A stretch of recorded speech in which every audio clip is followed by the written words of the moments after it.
Oh, is it working now? Anyone there? Yep. Okay, it's working?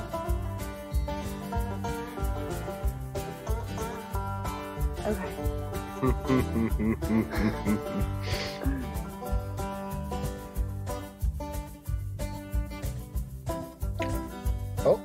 Oh, I see. Oh, there we go. People There are we go. saying hello. Chat's Hello, blowing people. up. Can you see us or can you just hear us?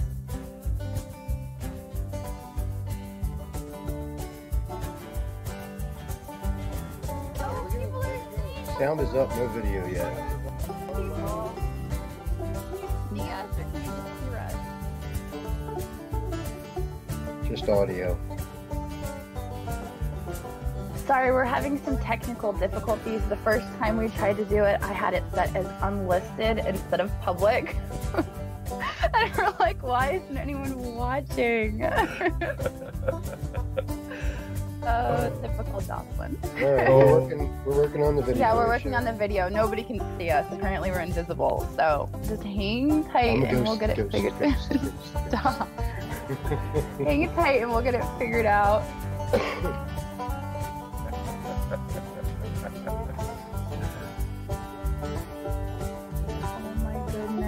I can't even keep up with the comments. Yeah. You guys are awesome. Comments are going like literally. They have a slow mode for comments. Oh, there's a slow mode? Yeah. Oh my goodness. Oh god.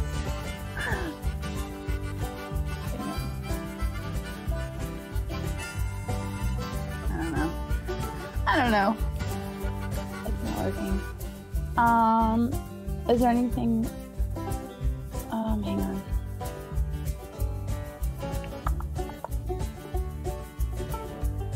Oops. Oops. And I pulled up my video editor instead of Skype.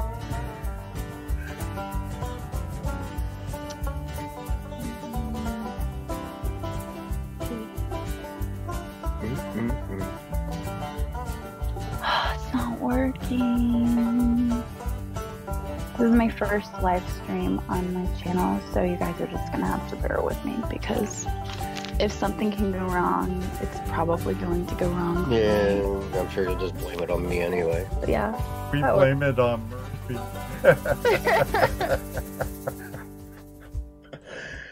Hey, YouTubers and friends. Thanks for joining us tonight. Sorry about the technical difficulties on both ends. Jocelyn and I'm your host, Ed Marvin from Flash in Your Pan, here with Jocelyn and Drew for Relic Recoverist 25,000 subscriber appreciation event. So don't go away. We'll be right back, I promise. Can you still hear me?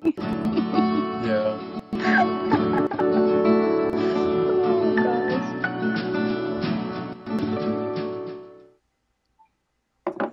All right, we're back. So how you doing tonight, Drew? Jocelyn? We're live. Oh, it's working. Oh, it's weird watching myself from like 2 minutes ago. There's a delay. Yeah. Remember, there's that delay. So don't pay too much attention to the video. You have 277 fans in here tonight with us. Thank you, everybody, for joining Jocelyn tonight for the celebration of 25,000 subscribers. So exciting. Is that your excited face? That's a huge accomplishment. Jocelyn, congratulations. So I want to pull one of these things on it. I swear I won't do it too bad. Congratulations on a, well, great achievement. Oh, that's awesome. Applause. Thank you very much. Oh, I happen to see some of my subscribers and my co-host in here actually. Hey everybody. I can't even keep track. I'm They're just seeing like names. this. Yeah, I'm seeing a lot of names I recognize too. Because yes, I read the comments. Hi everybody. I don't. I'm clueless. Well, if any of you were on the show when I had Jocelyn on my show on Tuesday nights, it was a great show. And I know you'll get into the swing of things here really quick, Jocelyn. I hope so. And I hope my kids and my dogs are all quiet, but it's probably wishful thinking. They'll probably be screaming and barking and all sorts of stuff happening in the background, so just bear with us. No worries. Who is the sponsors for the show tonight? Ooh, we got a bunch of them. We had to write them down. We have so many. Yes. So we've got American Digger Magazine, Old Time Numismatics, which is my business, Treasure Mountain Metal Detectors, Demarco Detector Sales, Canadian Treasure Seekers, Kooistra Detectors, Regton UK, and Detector Trade International. That's right. Excellent. So it's your show, Jocelyn, and how do you want to go about this? What do you want to do next? Well, let's let everybody know that we are going to be doing a couple giveaways on the show tonight. Yes. Those giveaways are going to be for US only. But we have a giveaway for Canada, we have a giveaway for Holland, we have a giveaway for the UK, and we have a giveaway for Germany, which will be ongoing. And an additional giveaway for the US. So those will be ongoing after the live stream tonight. Yeah, we figured that way if people can't tune in tonight, they'll still have an opportunity to get in on that. So tomorrow at some point, we're going to be digging all day tomorrow, but at some point tomorrow, I'm going to be posting a video, and it's going to give you instructions on, what you need to do. There's no subscription requirement for this giveaway, but you can always just hit that subscribe and the bell. Doesn't hurt. On to 75,000. Oh, awesome. Yeah. So we're going to be basically, when you leave a comment, you just leave your country in the comments so that when we're going through and doing the random comment picker, we can kind of like, oh, we're picking someone from Canada, and we'll just keep picking until someone from Canada pops up. But I'll tell you guys all about that tomorrow when I post that video and give very clear instructions. I even have for Germany, I have the translation that I'm going to put up on the screen because I know that the instructions are kind of hard to follow for English speaking people. So it'll be good. Everything will work out, and it's going to be lots of fun. That'll run for a week. And then like I said, we'll just use the random comment picker for the giveaway. So yeah, we have a very lucky little young man who's watching too, Evan. Oh, he shout got out to Evan and gold his first ring. gold ring. I know, that was awesome. Yes. He got a detector for Christmas, and excellent. And I think they finally thawed out in Minnesota, and now he's out. He's already popping gold out of the ground. I'm a little envious. He's awesome. I saw that yesterday. It was incredible. I wouldn't mind a gold ring. So yes, I'm reading the comments, folks. If there are things that pop up in the comments, we'll try to answer those, or I'll ask her the question and she can answer whatever. We'll have some fun. Yeah, if I pay attention to the comments, I'll just get so distracted. So it's better that I just pay attention. We do have several questions that we picked. Well, hopefully we can get through them. Yeah. And then we have some questions for you for the giveaways. Yep. So and again, tonight is just U.S. giveaways only. So you have to be in the United States and you have to be 18 years or older. Okay. Yeah. And the other thing too is somebody wants to know if we can type the questions in the chat. I think I can handle that from here. So So I'll do that. Absolutely. All right. I think that's everything, right? Yes. All the stuff is good. Sponsors. Check. Yep. Check. Hello to You- everybody. Yeah, Check. hello. Yeah, check. Do you want to start with the questions? Yeah, why Yeah. not? We got a whole kit and caboodle of them here. You picked what, 23 of them? 23, yeah. And if we run out of questions and we still have time, I guess we could take them from the chat. How Yes. much time do you have? I figured we'd have a hard stop at 10 o'clock. Okay. So that's what, 2 hours and 45 minutes? What? What? Or hour and 40, I'm sorry, an hour and 45 minutes. What? And look, it's been a long day for me. It's been a long I'm day. usually the one that struggles with math, so. I had a half-hour drive just to get here today, so. Oh gosh. All right. I'm getting distracted by comments. Yep. Okay. You pay attention to that, Yeah, and I'll pay okay. attention to All right. this. Sorry. And I'll look like I'm looking off into the distance. We have the most gorgeous view in front of us. Not really. Well, right. sure you do. You have an awesome view. You have 278 fans of yours Well, I'm there. beyond this computer screen. There's a lot of clutter. Guest room / Storage room. Hiding from the children and the dogs. Oh, gosh. All right. So Ed, do you want to ask the questions? Oh, sure. Okay. Number one from Frankie Hall. The question is, what sites on the internet do you use to find old home sites? Thanks. I thought that was a good question because we were just talking about that, Yeah. like yesterday or the day before. Yeah. They all blur together. I can't keep track of the days.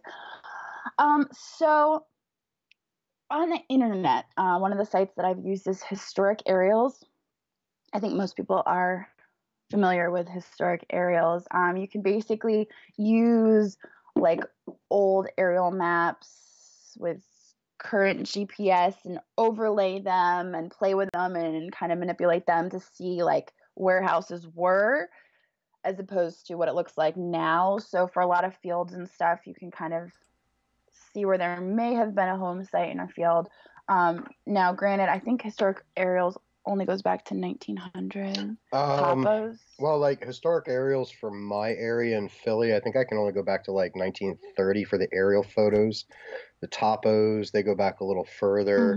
And then I have a whole nother website that I use for Philly area. Yeah, I mean, it really depends on where you're located, because I know the site that I use, people are always asking, well, where do you get the 1850s maps? I have a website for Pennsylvania that I use, but every state is different. Every state is different. Every town is different. I would actually even recommend for some of your smaller towns to go to, and I highly encourage going to your local library, because they'll often have the old map books that you can get your hands on and take a look at. Now, you can't take the books out of the library, but you can have them copied or snap pictures of them. Your cell phone. Yep, absolutely. They don't photocopy anymore, do they? Do people still do that? Old school. Depends. I mean, the Philadelphia Library has microfiche, so there's stuff that I've been able to print off of that. So, yeah, it's a lot of different ways. Yeah. Word of mouth, talking to older folks. Oh yeah, they're the best. Yeah, like Mr. Squirrel Tree. Oh my god. 92 How many years, people loved the Squirrel Tree video? Am I right? We have all kinds of stories on a squirrel tree. I don't know how many people saw my video digging in the mountain with Bo and Chris and Andrew the other day, but it was so funny because this older gentleman's like, well, let me show you my squirrel tree. And here we're like outside on his front porch, and I thought he was going to take us around the corner to this tree like that just has a bunch of squirrels, but no, he takes us into his house and into his living room where he has this like, I don't even know, it's a squirrel tree. Yeah, it's just a bunch of taxidermied squirrels all over the tree in his living room. It was so bizarre. I saw that video. That was hilarious. Squirrel tree. And Bo, of all people, was like speechless. He didn't even know what to say. And that man is never speechless. And he was like, well, I've never seen a squirrel tree before. It was pretty funny. But I totally got off topic. Oh, and also, I mean, that's like on the internet as far as mapping and stuff goes. But there's nowadays like a ton of apps on your phone that you can use. And actually, the two that I have been using lately are Onyx Hunt. And the way that works, it's a hunting app, like for hunting animals and not really relics. But you can use it for relics because it'll show you the property owners and it'll show you boundaries with GPS. So if you're out in a field and you have permission for, and you don't want to cross over into another property, you can, look at the Onyx Hunt. That's a really cool app. I like that one. The other one is Gaia GPS, and that one actually is kind of like historic aerials, only it's for your phone. So if you get the premium membership, I think it was $40 a year. Yeah. You can actually, I think they have topos from 1900.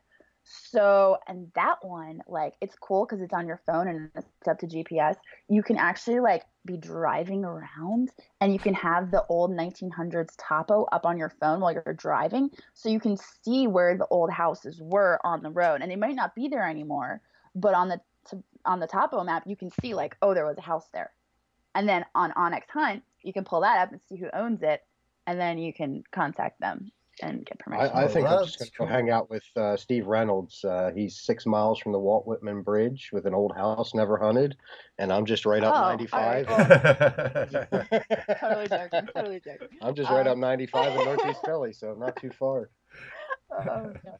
Oh, yeah, so I mean, those are like the two main apps that I use. And apparently Gaia, you can also use property owner mapping, but I found it's a little tougher than Onyx Hunt because it's so busy. I don't know. I still have to play with it some more, but those are the two apps that I recommend for. Because before, it would be like I'd drive by someplace and I'm always on my GPS and I'm like, Andrew, take a screenshot of where we are and then I'd come home and I'd open up the what is it? GIS, the Cumberland County GIS website. That's our county. And then I'd go through and I'd try to find the property owner and stuff. But it's so much easier when like it's GPS and it's on your phone. But and reading the chat too, there was a lot of other information out there on the chat. Historical societies, colleges, universities, Zillow will tell you the age of the house. Oh, absolutely. But bear in mind, and I find this a lot, especially in Philly, if the city records are not correct, they'll have a house dated, say 1900, but it may actually be older. So you may have to do a little more research on the house and the property, because not every municipal record is correct. So it comes down to looking at the architecture of the house too. You can tell by the architecture of the house what decade it's from, what century it's from, and that helps out a lot. So you get to learn a lot of different things, which is pretty cool. Yeah, I think I've spent a lot of time on that question. but it's good information. Yeah, and that question like was repeated throughout the Q&A, so I think it's important that we touch on. And actually, I think I'm going to be doing a video on just that, so I'll make sure I put all that information out there for you guys. I realized I didn't really have notes. I was just kind of spitting stuff out. So I'll be a little more organized, and I'll put out an actual video on the apps and the resources that you can use, because I think it's important. Because well, there's a follow-up question. I won't get into. I'll wait for the question. We will research on how to tell you how to do research. Yeah, absolutely important stuff. All right, are you ready for question number 2? Question 2, let's go. All right, from Facebook, Steve Cox. What kind of advice would you give us for starting our own YouTube channel for those of us who know nothing about it? I think that's a great question because I've been thinking about doing it myself. So why don't you fill us all in? Oh, okay. Well, I mean, I can tell you a little bit about how I got started. And basically, it was just with my phone, recording one-shot videos, no editing at all. And actually, I was holding my phone like this, You're supposed to hold it like this. That's your first tip right there. But I would just like be like, hey, I'm at this old home site and I just found this coin and I'm not sure what it is. It has wheat on it. I don't know, you know? So, and then I post it to YouTube and that was it. That was the start of my YouTube channel. And from there, I kind of decided to try editing a video. And I'm pretty sure all that footage was portrait as well. And I just, you know, as I put out videos, I just improved and I got better. And I mean, that's what it's really all about. It took me like 4 months to realize that I could even get comments on videos. So like, I felt really bad about that. As soon as I realized, I went back and I'm reading all these comments from people and they're like, why aren't you answering me? I'm like, I didn't know I had comments. But as far as advice on starting, I mean, like, it is a lot of work, and I think a lot of people don't realize that it's a lot of work. A lot of work. But yeah, they think they just like pull out their camera and they just film it. But you know, it's kind of tough, like when you know you've got something good, and it's like such a temptation to just like reach in and pull it out. But you have to get your camera out, and you have to get it all set up, and you have to get the right angle and the right lighting. Andrew knows all about that. I'm like, wait, the lighting's wrong. We have to do it again. So I mean, it kind of like you have to have a passion for doing the videography with the relic hunting, because if you don't, it just becomes a burden, and you're like, oh gosh, I gotta record this, and I just want to dig. Yeah, tell me about it. I'm sure it's just like with you as it is with us. I'd rather be digging in the stream or playing in the river, you know, and instead, like two of my digging partners are in the chat room right now, and I'll be setting up cameras and thinking about camera angles, and he gets so annoyed. He just wants to dig. And I'm like, for a wrap up, and I'm like, leave me alone, I'm digging. I'm like, here, take the camera, get some footage of me walking with my metal detector, and he's like, what? I'm like, no, you held it wrong. You need to hold the camera like this, do it all over again. It drives him nuts. But yeah, I think my best advice would be do it because you enjoy it, not because you think you're going to get anything out of it. That's kind of a follow-up question down below. I mean, a lot of people ask me about sponsorships and stuff. That's not a reason to start a channel.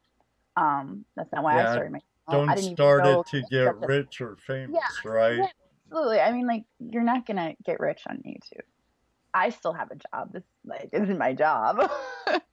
And a lot of people think, oh, I'll start a YouTube channel. I'll get 1,000 subscribers and I'll make a fortune. And no, it doesn't work that way.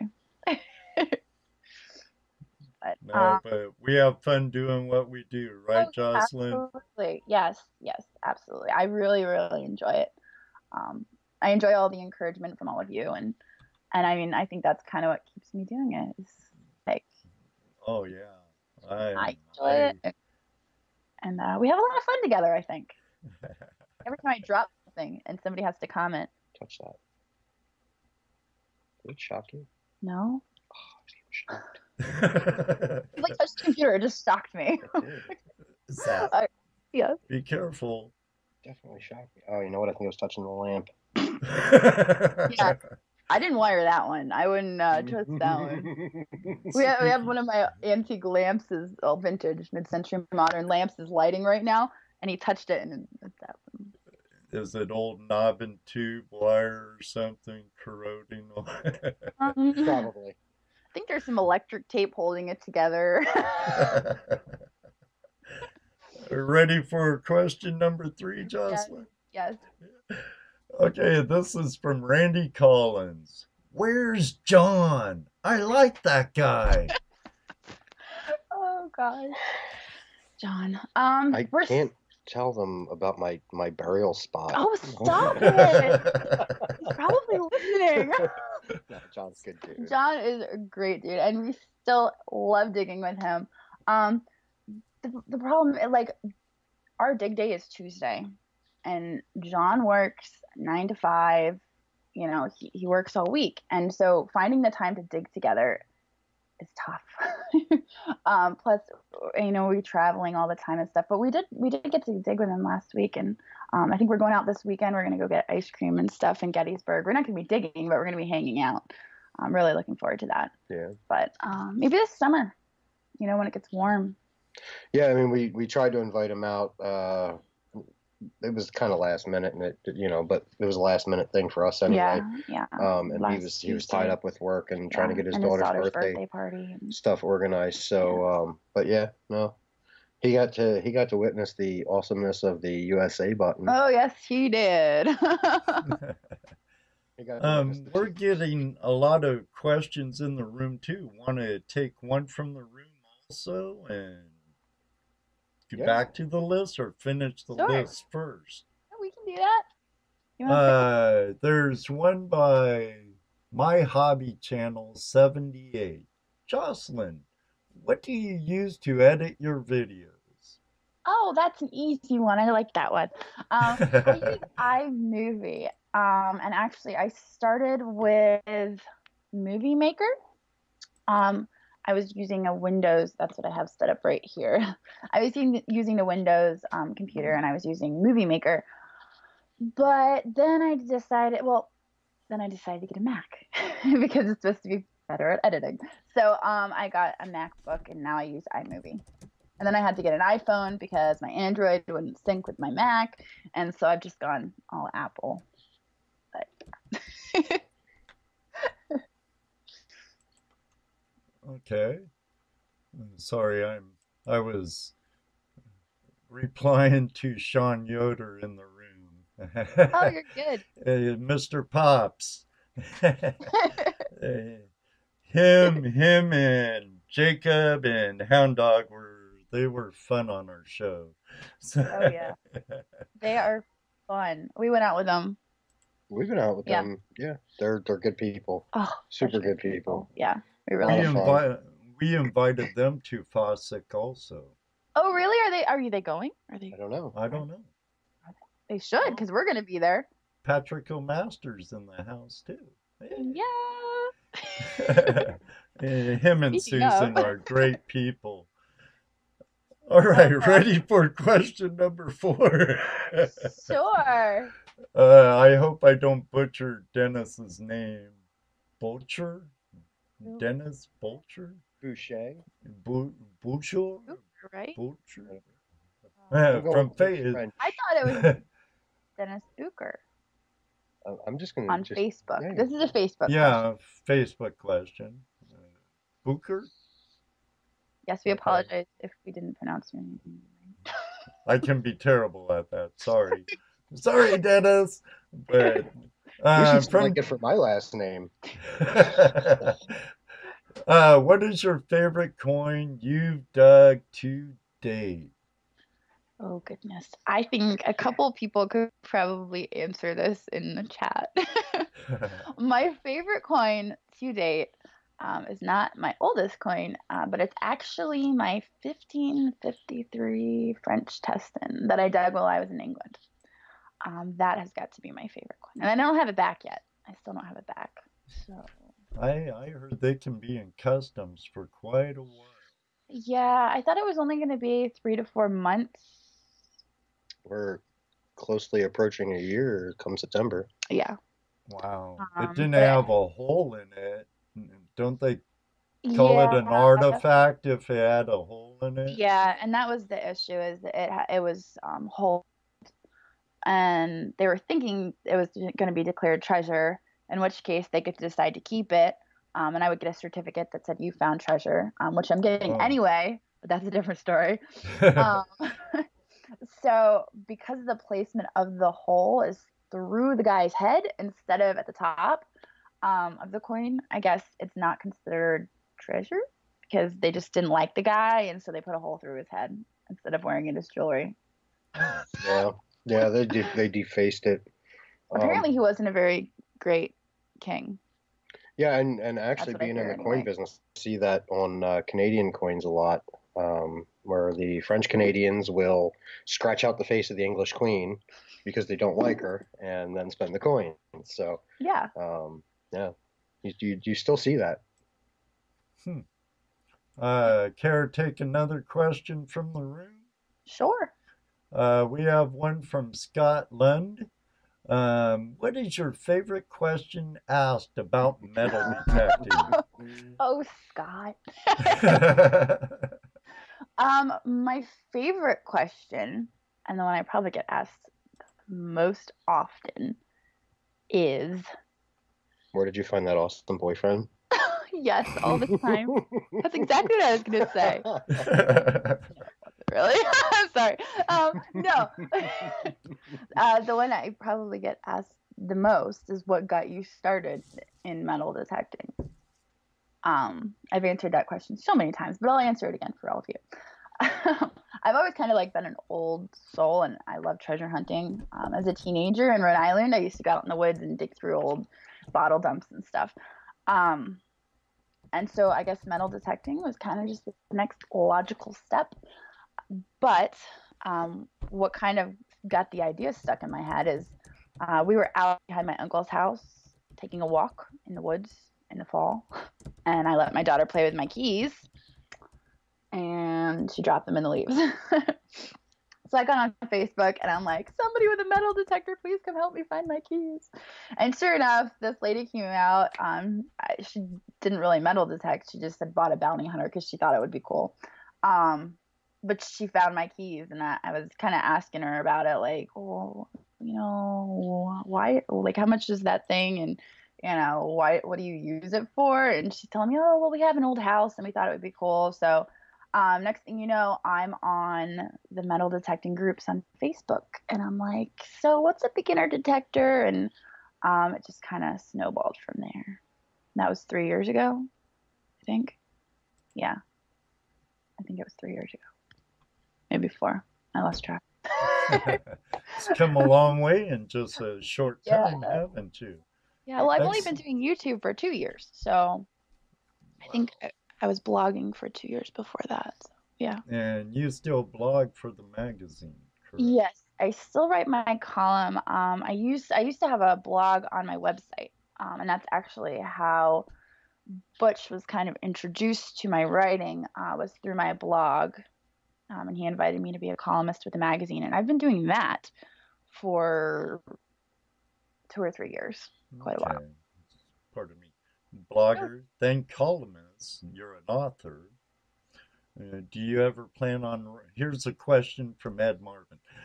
Do you ever plan on writing any books on metal detecting? Oh goodness, we've kind of talked about it a little bit, but it's finding the time. Yeah, our friend Mary Schaefer is kind of pushing me to write a specific subject matter, because he's the expert on the subject matter and I'm the writer, so together it's just a matter of finding the time to do it. I think at some point it'll happen.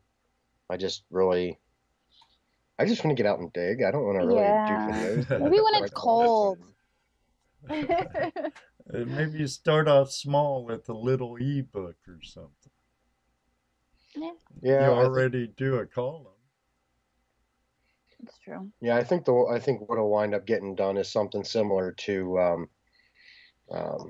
Mary's book, 101 Things I Wish I Knew Before I Started Detecting. Yeah, kind of a companion book to that is what we're thinking. Yeah. Yep. Yeah.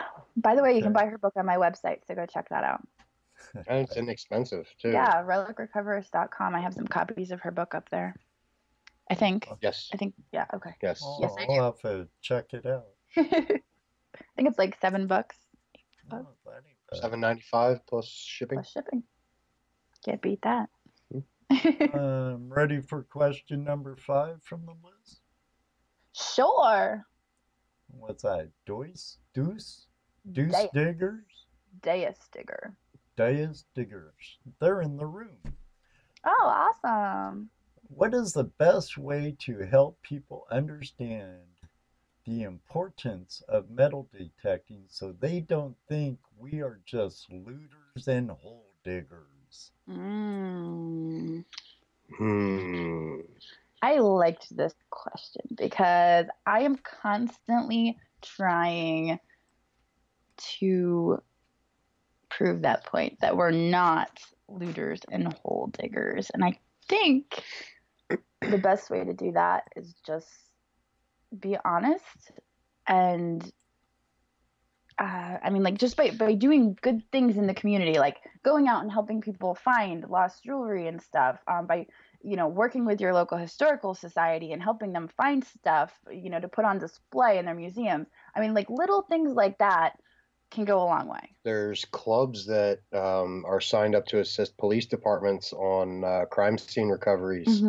There are programs such as what's going on down in Montpelier, where detectorists can go work on President Madison's mansion and help narrow down sites for the archaeologists. There's a lot of things. Yeah, down in Texas, after one of the tornadoes, there was a whole group of people that went out and were helping people find their lost jewelry, and their, you know, all their home is obliterated, and they were going out and they were helping them find rings and jewelry that was lost. That's I think cool. explaining your passion, Yeah. and being passionate about it helps out a lot, because I find when I'm having a conversation with somebody, I kind of nerd out and get a little geeky, and but you know, I mean, just showing that you have a genuine enthusiasm rather than hey, I want to go find gold rings and chains on the beach and scrap it and make a ton of money.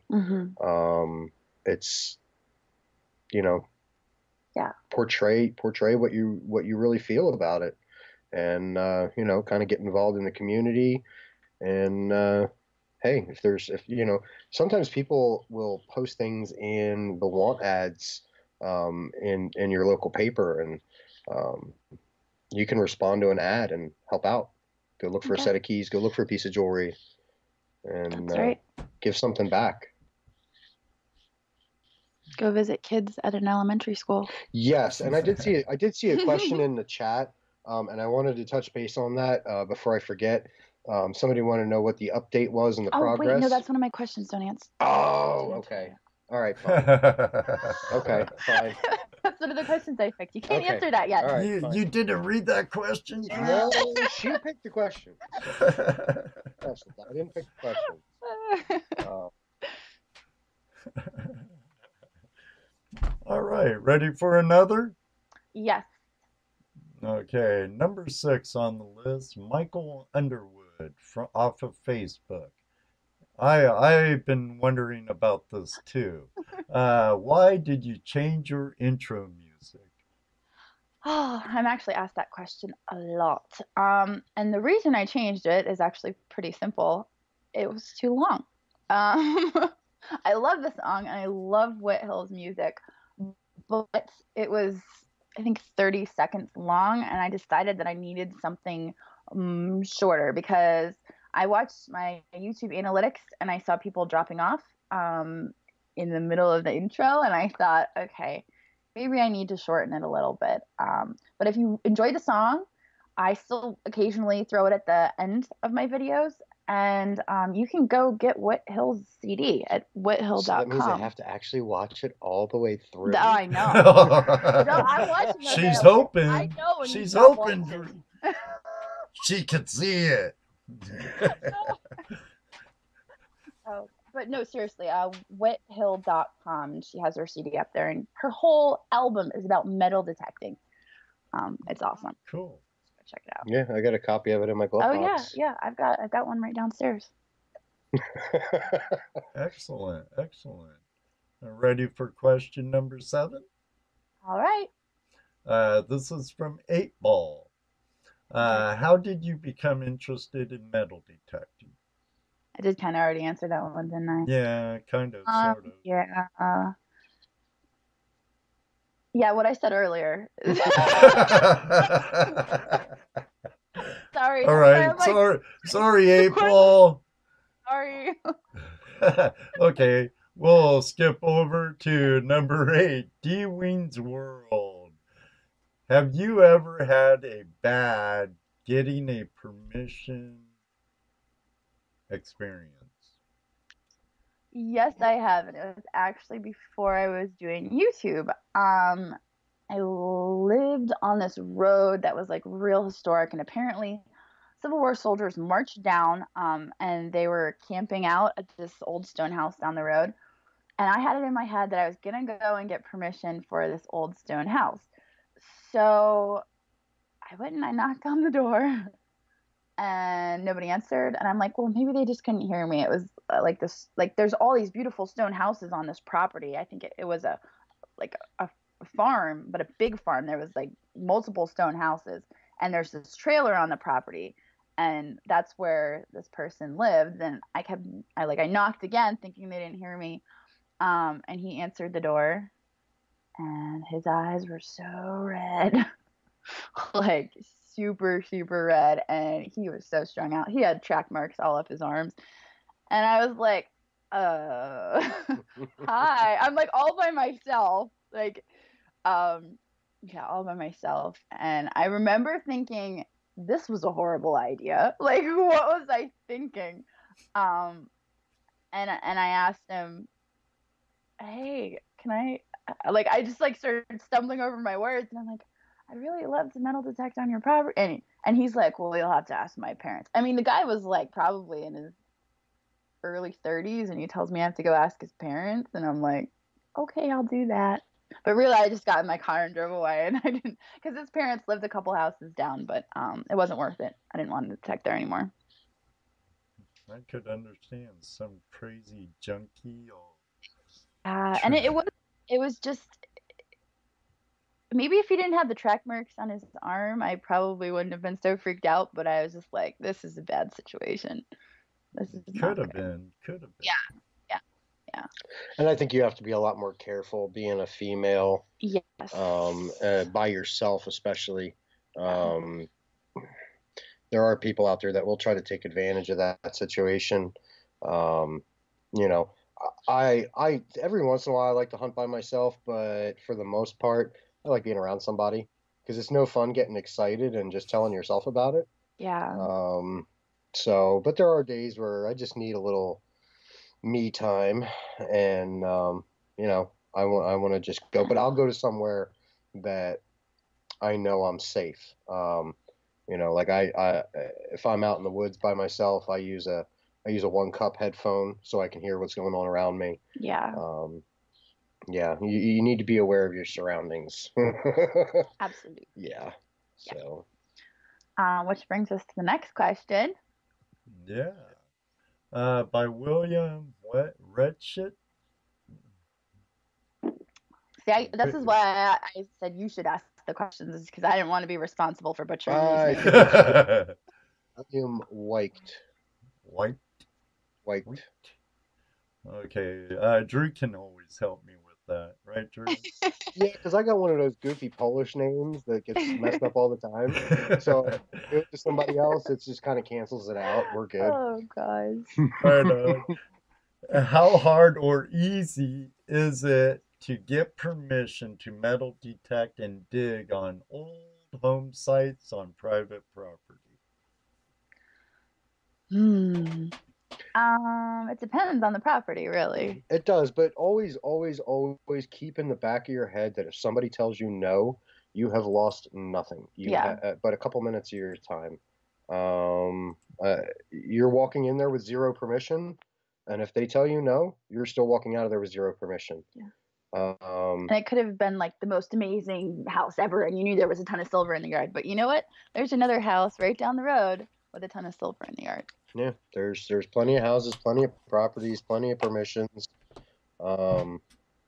Yeah. And you could think it's the most amazing house in the world, and you could turn out to be a total that's dud. Always the case. Like you'll have your eye on a house for the longest time, and you finally get permission, and you go and dig it, and you're like, I got some Wheaties and some buffaloes, kind of like a place we go. Yeah. Yep.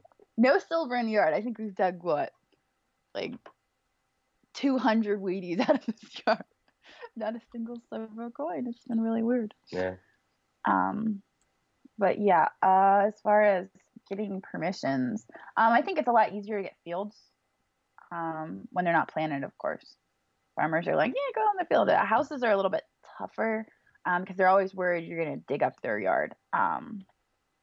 And I think the key is not using the word dig. I find that people get a little weird when you talk about treasure hunting. Yeah. I don't ever call it treasure hunting. I always refer to it as metal detecting.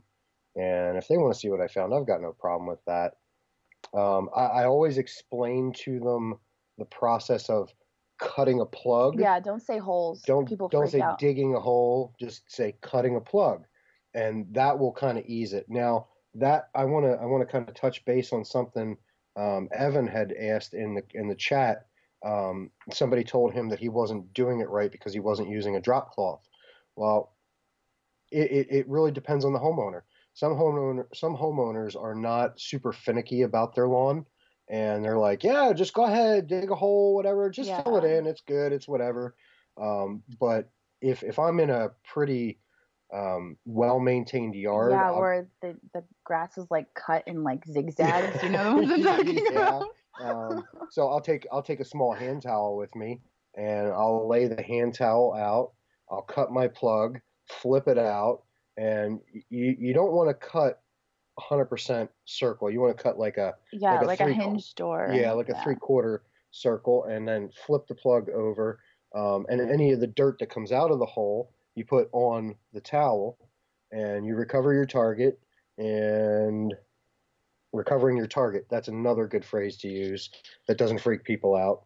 And then you just take the towel, dump the hand towel back into the hole, and flip your plug back in, pat it down, and then I always kind of like brush it with my hand, Stomp on it. to make it look like I was never there, because you always want to leave a property just as good or better looking than when you got there.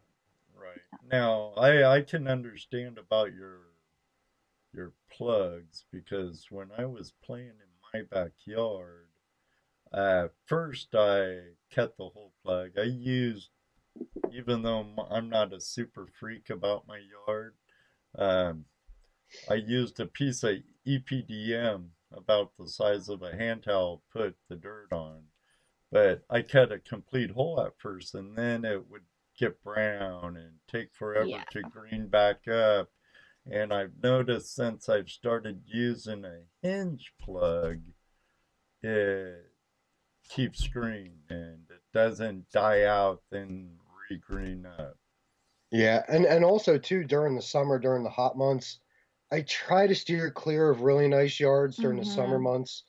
Unless you know it's going to rain for like the next 2 days. Yeah, but also too, another little tip I learned, and it works great, is just before you replace the plug, keep a bottle of water in your pouch and dump some water into the hole, and then replace your plug, because then the roots automatically start soaking up that water and giving that grass a little bit of extra life to it, and the chances of that plug turning brown are a lot less. Someone was telling me they carry around Miracle Grow and actually sprinkle that on there when they're doing that.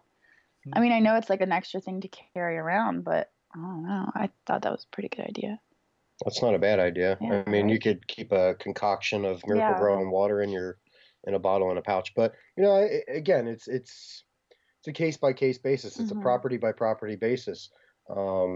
It's do a little research on the property before you get there, and try to be prepared. Try to be a Boy Scout. A Boy Scout. There you go. Ready for the next one? Do you want to do a giveaway? Yeah, why don't we do that? I mean, we're 52 minutes in. Yeah. Might as well. What do you All right, what do you want to do first? Why don't you do a silver dollar? Okay, so all right, so here's the deal. So I'm donating $3 silver throughout the course of the night tonight, and I picked 3 questions that relate to me directly. So we'll go with the first one, and I gotta type it in the chat as well. So let me. That's gonna give him a head start. You have to say it out loud. But I'm not going to hit enter until. Okay. All right.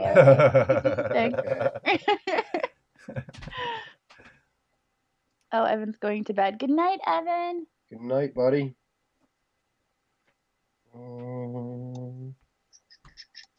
Want to answer a question while he's doing that from Patrick O'Masters? Already got it typed in. Oh, he's already got it typed in. Already got it typed in. All right. Sorry, Patrick. Sorry, we'll come back to it. Yes. What was the first video that was published that I was seen in? I'm going to need the title and the date, and which can be found in the description. There we go. All right, let's see who gets it first. This is so exciting.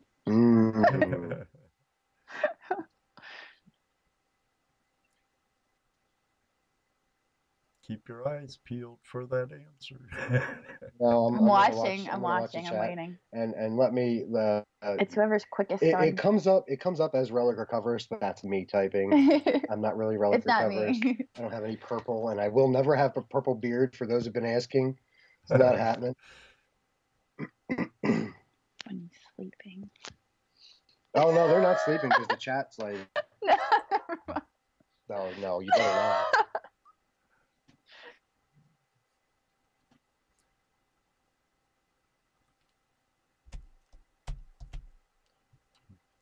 Don't have a Jeopardy song to play.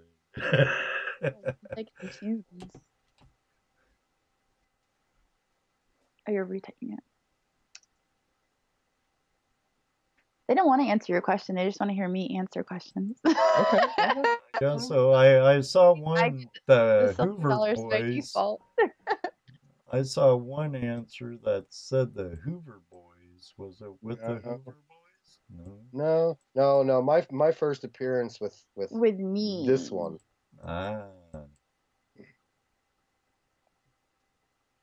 Oh, it's not too hard. It's really easy. It was just. I'll give you a hint. It was published in December of 2017, but. I know, Brian. I know. But see, here's the thing, Brian. She doesn't publish the videos in order because my technical first meeting of her was published like 4 days after this video. So you decided to go with first seen it. Okay, so I'm gonna repeat the question one more time. What was the first video that was published that I was seen in that video? Me. Not and her, the giveaway is a silver dollar. Yes.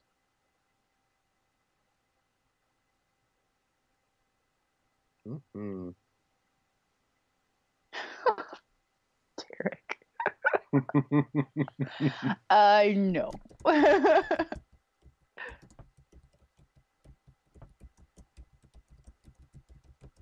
I don't think they're going to answer your question. I think that means I get it. Right?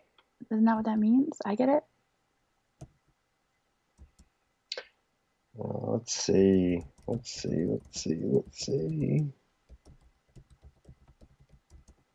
No, I'm not looking for who's the other channels. I'm looking for this channel. When did he first appear on Relic Recoverist channel? And it was sometime in December. Yes, the video was published in December.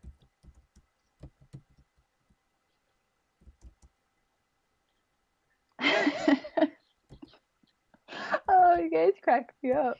Oh, look. Oh.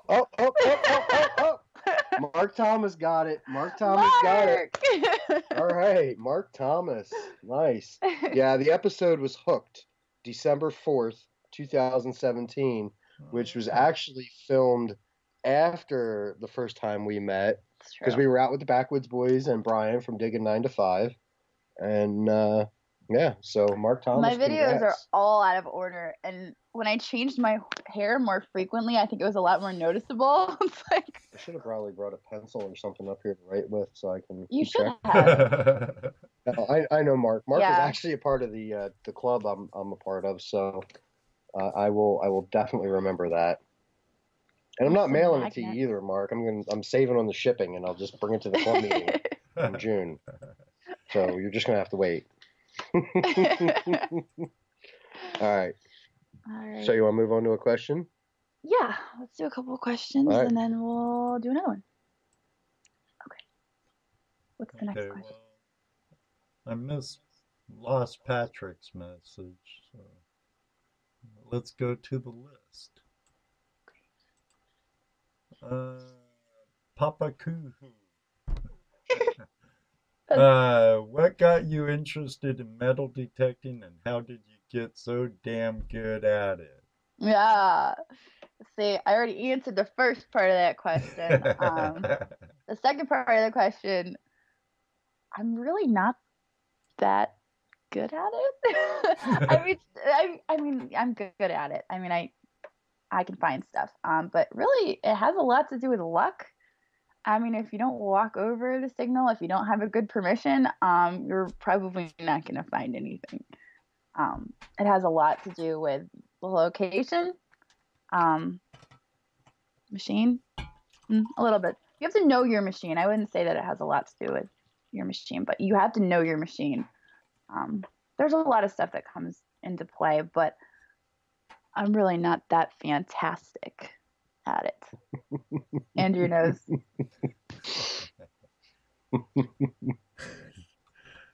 What a laugh, Andrew. I know, right? He doesn't even know to say anything. He just giggles. I know all the other questions. He's like, well, and this one he's like, over there. Funny. Okay. How about question number 11 from Leon Peters?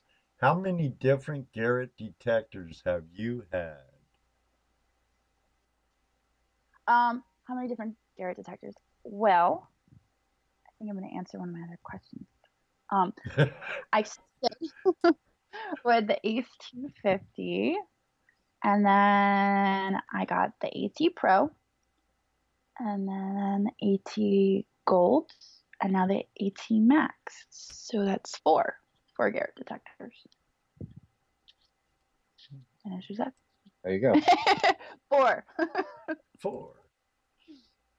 Excellent. Okay, where'd that doggone PDF file go? There it is. Mako Metal. Can you elaborate on your methods of research, such as where to find older, non-existing existent properties, and how the internet can be used in finding such properties? I think I was really tired last night when I was picking questions because I picked a lot of duplicates. I can elaborate a little bit more on this. As far as methods of research, I named a lot of like websites and apps that we use. But when you're actually out in the field, I can kind of talk about that a little bit.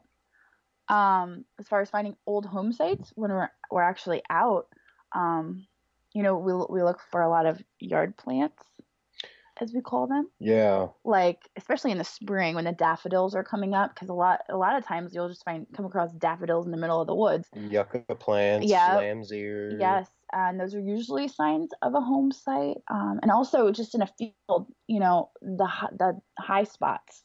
We look a lot for the flat high spots. So, and then if you're in a field, you're going to look for other trace evidence like pottery. Yeah. Oyster shells, glass, fragments of brick, anything that's just kind of out of place. Ooh, what's that? Did you kick the light? I don't know. Anything that's kind of wiring is bad. out of place in that field that shouldn't be there. When you get into a patch of iron, when you're detecting, you want to slow down. Yeah. Absolutely. I was out with my buddy Mike Bailey and my buddy Wayne Fluckinger, and we were at an old mill site. We were down in a little ravine, and we were coming back up the hill, and we hadn't found much down at the old mill site, so Wayne just kind of boogied off up the hill. Mike wasn't able to detect because he had just had hernia surgery, but he was still out hanging out with us anyway, which was awesome. And this was actually one of his permissions.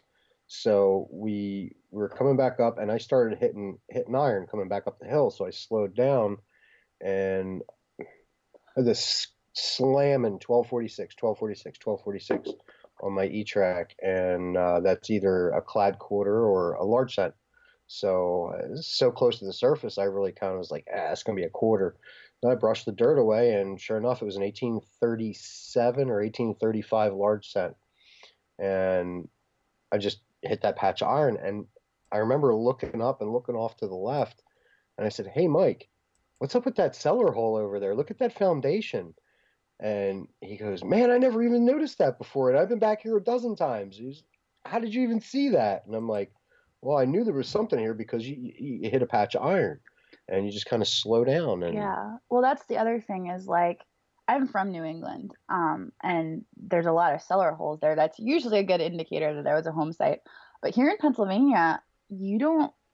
I mean, occasionally you'll come across cellar holes, but the old home sites, there's usually, other than iron, I rarely come across, well, at least in my area, actual cellar holes.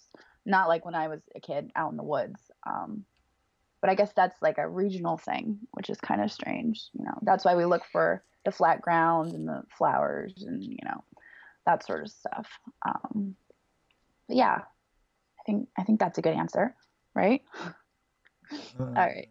Yeah. Now I've been seeing a repeat of some questions in the room. One from Dano, my co-host, and one from Chris Rowan.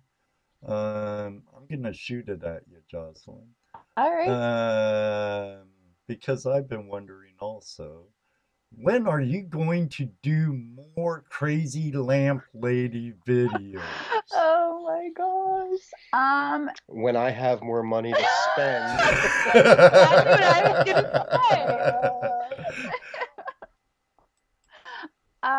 The thing about the crazy lamp lady videos is like I love making them, but when it's 75 degrees out and it's sunny and the birds are chirping and it's a magical day, I'd so much rather be outside than inside in an antique shop.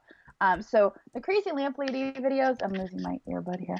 The crazy lamp lady videos are kind of reserved for those days when it's rainy or gross and miserable, and I'd rather just have a cup of Starbucks and drift along in the antique mall. Yeah, but I'm still buying and selling and occasionally. I love lamps.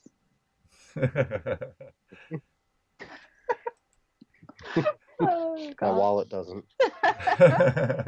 Until they flip, and then you're like, oh, okay. Okay, fine.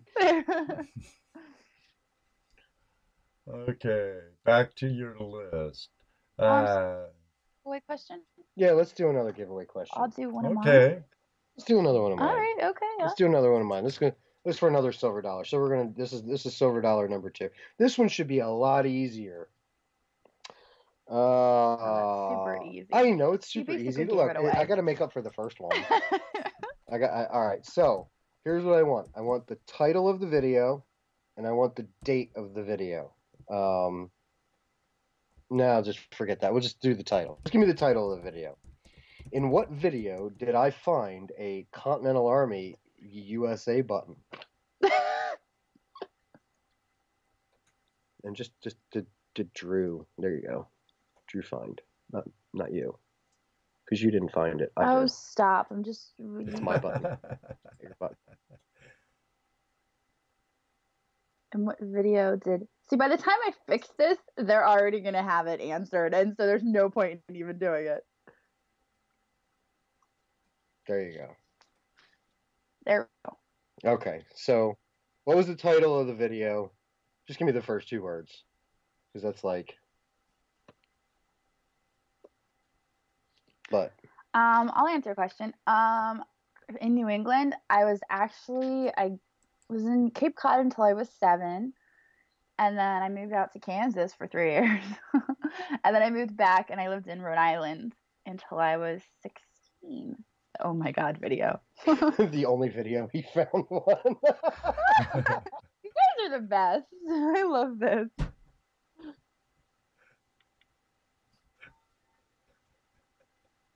Oh goodness.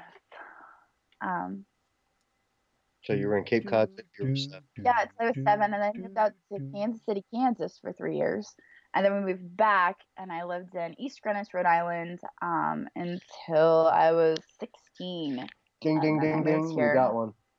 K-Watt. Ah. K-Watt. Nearly impossible. Find of a lifetime. All right. All right. K-Watt. K-Watt. Excellent. What? I'll reach out to you after this is over and get some shipping information from you. Can you remember that? K-Watt? Let me put it in my phone. You silly. Yeah, because I left my phone downstairs too. How can they contact you on your Facebook page for? We'll get in touch with them on YouTube. Yeah, we'll send a message through YouTube. Okay, through their private message on YouTube. Okay. Cool. Or they can also send them, or they can send a message too. No, because people fake that. Bo warned me about that. Okay. So yes, we'll send you a message. Yeah. Not that I can understand that. K-Watt. I already got it. We're good. All right. Okay. Okay. What? Huh? All right. Are we ready for the next one? Yeah. Oh, where were we? Okay. Number 13, HTWLX. About how many hours a week do you get to spend in the field, and how hard is it balancing family life with detecting and writing for the magazine? And I'll throw in YouTube there too. Isn't this a fun question? Yeah, especially after yesterday. Oh, all right. It's really tough balancing everything. Typically in a week, my dig day is Tuesday. Tuesday is the definite day that we get out and dig. My son is in school and my daughter's in daycare, and it just works out. But like I said earlier, this isn't my real job. I have a real job. So I have my job, my kids, my boyfriend, YouTube, Facebook, everything. Just it's hard balancing everything. I often refer to it like spinning plates, and I have to keep them all spinning all the time. And sometimes they drop. Yeah. Which is when you won't see a video from me for like 4 weeks, and everyone's like, "What happened? Are you still alive?" Like, yeah, I dropped that plate. Yeah, I mean, we try to keep Tuesday as dig day. Yeah. Sometimes we have to shuffle a little bit. Sometimes we get another day in during the week. It all just depends on, with my part-time job, it's real flexible. So I can work as many hours as I want. I work for an IT company, but I can work as much as I want or as little as I want. And I can work at nights or I can work during the day. So on rainy days, I usually work. If it's a nice day, I might go out digging and then I'll work at night till like 1 a.m. But like all that being said, it's a tough balance. But now that it's warm, it's a lot, and the kids are getting older, it's a lot easier to take them out. And you're seeing a lot more of Ashton. He's kind of, before we take him out and he wouldn't last very long, but now he actually asks to go metal detecting, and I think he's enjoying it. He found that dagger. That was cool. Yeah, I think that hooked it, and the, what was it, the Pennsylvania State I know, seal but button. he was calling it something funny. Seal. He was calling it the state seal. No, that's what it's called. He was calling it the slate seal or something. I forget. Something funny, and it was like, oh yeah, he's telling everyone he found one of these buttons. But yeah, I think he's getting into it, which is good.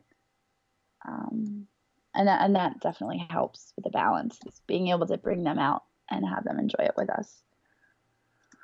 I think that answers that question. Ready for another one? Yeah, sure. Okay.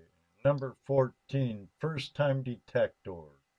What's the best advice you have for a beginner? Well, my best advice is don't get frustrated. I think I detected for like 6 months before I found anything remotely good. Like, I was digging can slaw and junk, and like, but I was hanging out with people who were finding stuff, so I knew it was out there, and I knew that if I just kept at it, I would eventually find something. Um, and that's really what it is. You just have to be persistent, and you can't let the frustration get the best of you, because eventually that spectacular find is just going to come out of nowhere, and you're going to be like, oh, okay, so this is what I've been working for. And the more you get to know your machine and the better you get at research, it becomes more and more rewarding. Granted, you still have your not so great days, but it gets easier. Dig everything. Yeah. Dig everything. Take the time to learn your machine, what it's telling you. The different machines will tell you different things. Like, I can tell if a target is deep. I can tell if it's shallow. I can tell by the sound difference on my particular machine if it's a clad quarter or a silver quarter. Or if it's small or big. Dig everything though, and learn your machine. Put the time in. You got to put the time in, and then you can. Yeah. Then you can, if you're having a day where you just want to get out for a little bit, or you're on a time crunch, and then you're able to cherry pick a little better. So that's what I tell her. Just dig everything and start. I think a lot of people think if they buy the most expensive machine and they get the most expensive equipment, they're going to find stuff.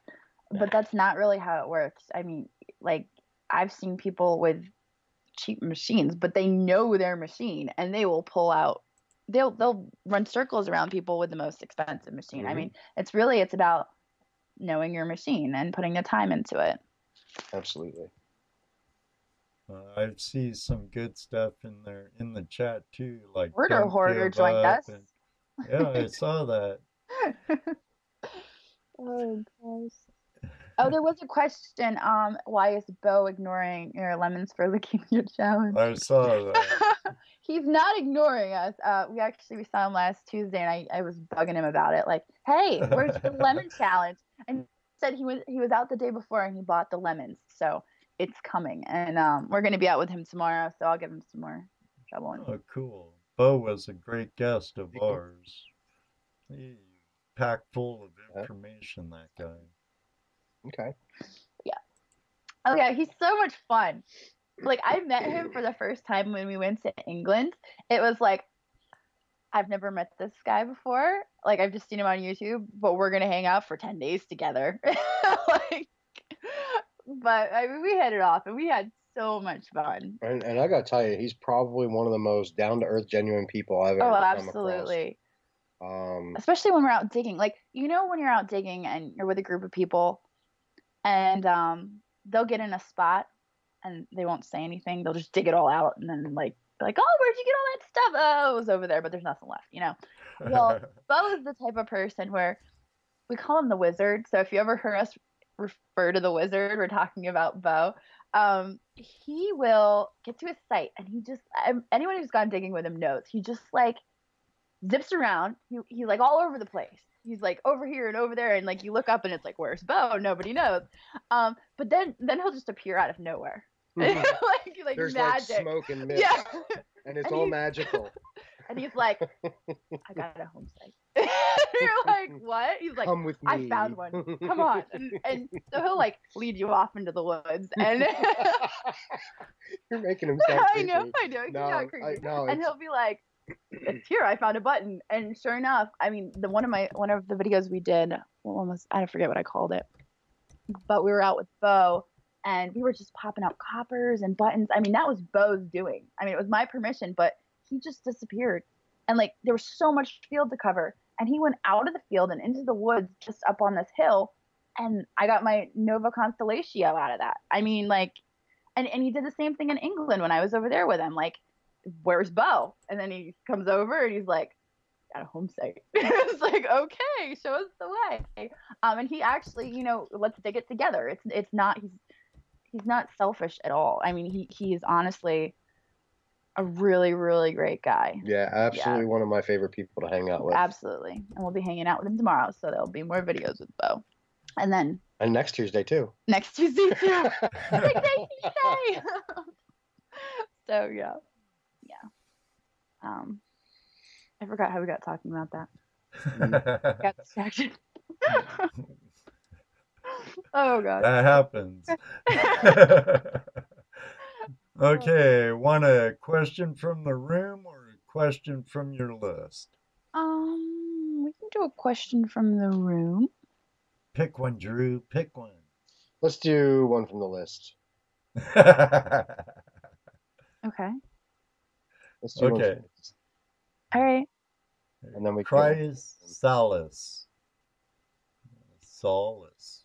Christ Solace. Sorry about that, Christ. It was actually Chris, and I think I put the T on there because I was half asleep. Whoopsies. Oops. All right. Do you always look at the numbers on your detector to see what might be buried, or do you listen to the tones? Well, I listen to the tones. I've always detected by sound, and if I hear a good sound, I'll look down at the detector and I'll see what numbers it's giving me. But I mostly detect by sounds. I always have. So, yeah, tones, definitely listen to the tones.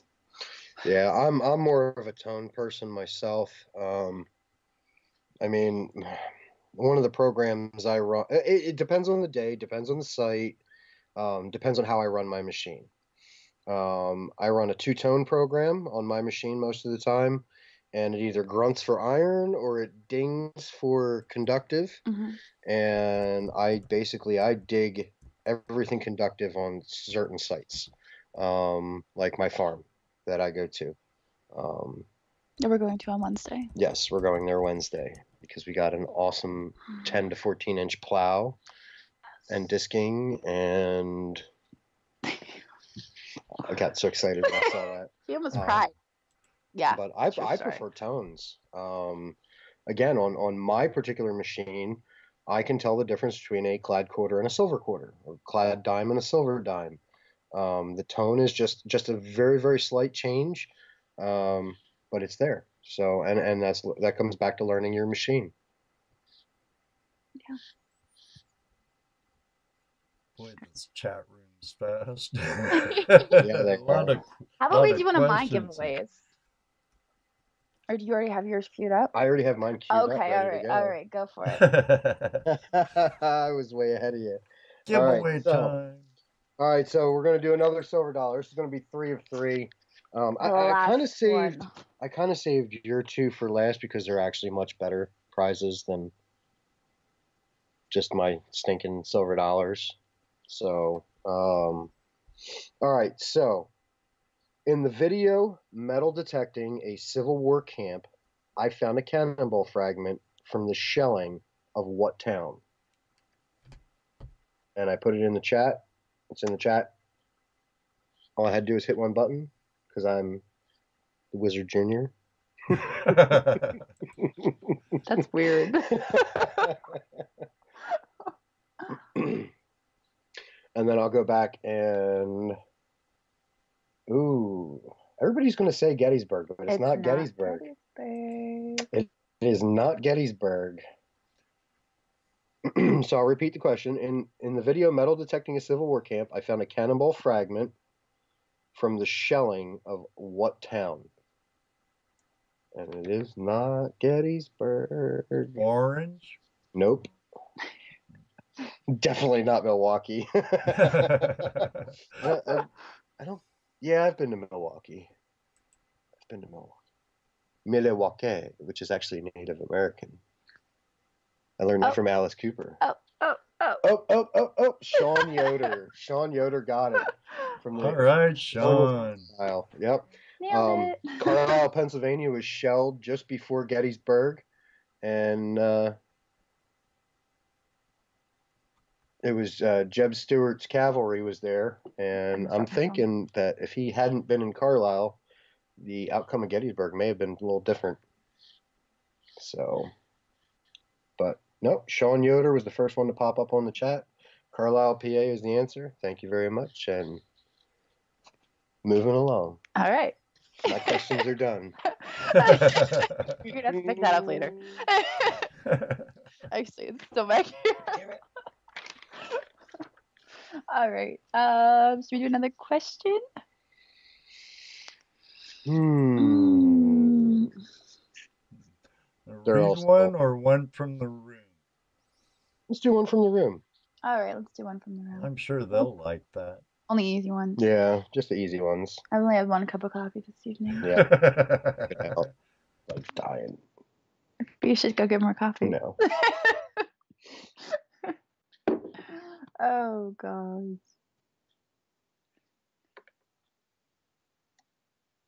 Okay, how about you pick it, Drew?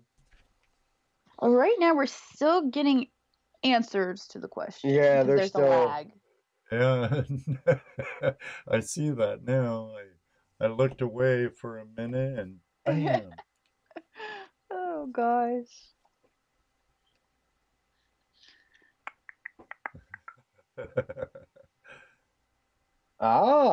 See, I was right. Right, it is Native Americans. Algonquin for the good land. So that was Quasi-Mobile, the Dairyland Digger, and Alice Cooper that informed me of that. Oh, goodness. All right, so let's go with one from the list. Okay. Because they're all still talking about the giveaway. Okay, we have a question from Big Bob. What is the strangest item you've ever dug? This is a fun one. It was actually in my video, Best Day Ever. And I got this signal, and I was like, it was really amazing signal. And I'm like, what is this? And I'm trying to like get this. And I kicked the dirt to try to get a better signal. And it disappeared. I was like, what the heck? So I figured it was in the dirt. So I go over the dirt again, and I nailed down, and there's like this bone sticking out, and I throw that aside, and I get my pinpointer, and it disappeared again. Well, it turns out it was actually like somebody's pet leg that had been like fused back together with like screws. And, like, I don't know if it was like a cat or a dog, but it was like a pet leg, like from somebody's pet that had surgery. I mean, it could have been a groundhog that had surgery, but it was somebody's pet. It was kind of sad. Of course, that doesn't say. Oh, it does. Strangest item you've ever dug, because probably the strangest item we found was the dry cat. That was weird. John still has that, by the way. Dry cat? Oh, yeah. Well, let me tell you. So apparently there was this old like superstition that a dried cat in the wall or under the porch at an entryway into a house would ward away the evil spirits. So we were at this house detecting, I think the video is called Creepy or something. I don't know. It was just about the dried cat. But it was under the floorboards of the porch, and climbed in there. We climbed in there and we got it. I was sitting on a burlap sack with some old bottles and stuff. It's really interesting. If you look up dried cat, it's actually a thing. And it's just mummified cat. And they're usually posed in like a position where they're like hissing or like scary. It's weird. Yeah. It's like a superstition thing. Weird cat. Yeah. Okay. My strangest find ever was an adult toy. Oh my god. Yes. Oh! I'm not going to go into details. Yeah, let's stop. A lot of Next question. A lot of people have seen the picture of it because it was posted at one time on Facebook. Oh my god. But this is a kid-friendly show, right? That's my mom. I hope you deleted that post. Yeah. Every once once in a while that picture resurfaces. Yeah. I went to go today. You found this. Oh my god. You never know. All right. Did you ever How get that? about how about another question? Or would you like to give away something or whatever? Okay. One of mine. There you go.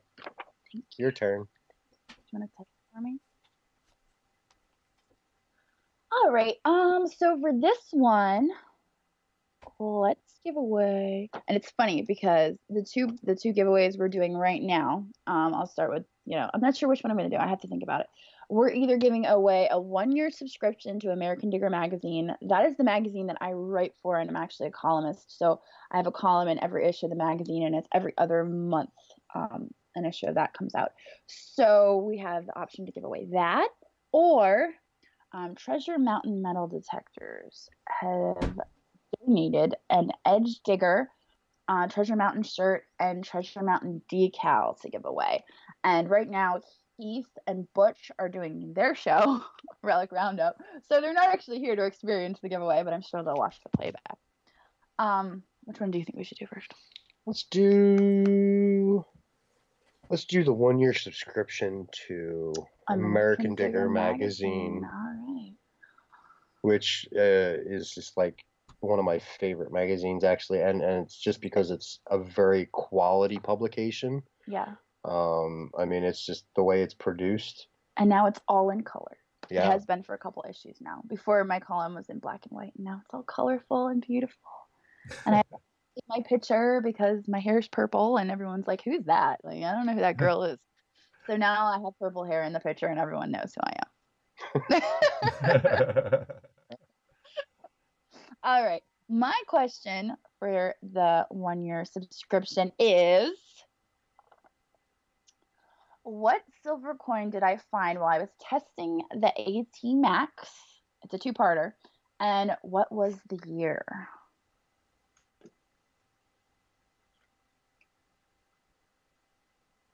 Yes, these are U.S. prizes only. Tomorrow I'm going to be posting a video for the international prizes. Yes. And while we're waiting for the answer to that one, I'll tell you a little bit about what we're going to be giving away in that video tomorrow. Demarco Detector Sales has given us a Garrett Ace 300 metal detector to give away.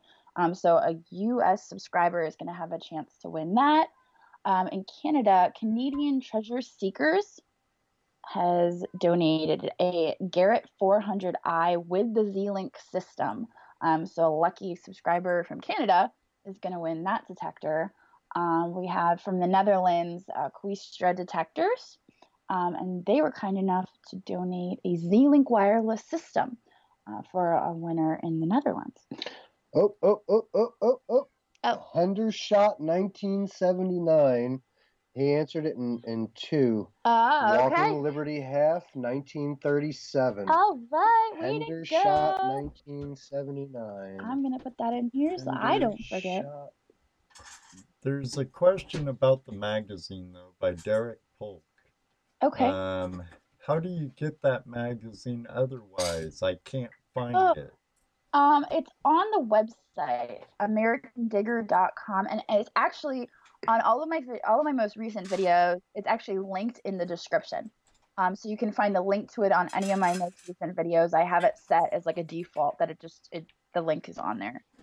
And if you have trouble still, just get in touch with me and we'll get you a link to that. Yeah, and if you do make it to their website, they do have a listing of places that you can actually brick and mortar stores that you can go to. I know the coin shop that I run is listed on there. One of my club members popped in the other day and says, "Hey, I saw online that you guys carry American Digger. Do you have it?" And I said, Why, yes, we do." So, and that's my girlfriend right there on that page. You did do that, didn't you? No, because he met you already. He didn't care. Oh, okay. Awesome. Did you make note of the winner? I did. Okay. Yes, we have it noted. Okay. I'm gonna tell you a little what the final giveaway is. Okay, so Regton Nigel is going to be donating a Pinpointer. Ooh, I just lagged really weird. It was like that creepy like face thing. Like, yeah. Yeah, okay. Regton Nigel is going to be donating a Pinpointer AT to a winner in the UK. And in Germany, Detector Trade International is also donating a Pinpointer AT and a pouch. So like I said earlier in the video, in case you weren't here, what I'm going to do to give everyone a chance is I'm going to be posting a video tomorrow at some point. We're going to be out digging all day. So I'm not sure when it's going to be, probably in the evening. And all you have to do in order, to win is you have to leave a comment, and you have to leave a comment with your country this time. It's kind of a little bit more complicated than past giveaways that have only been US. This giveaway, you have to be 18 years or older, and you have to leave one comment, and you have to include in your comment the country that you are in.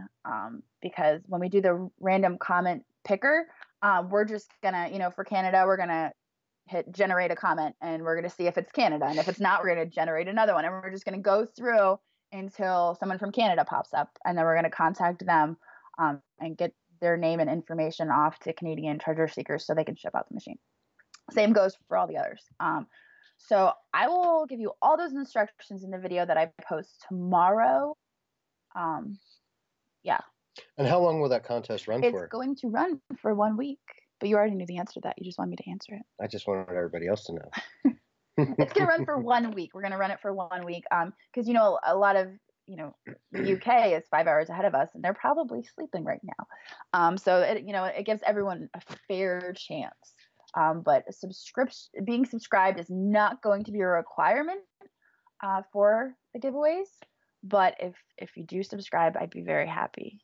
And don't forget to ring the bell. You can ring my bell. All right, let's do another question.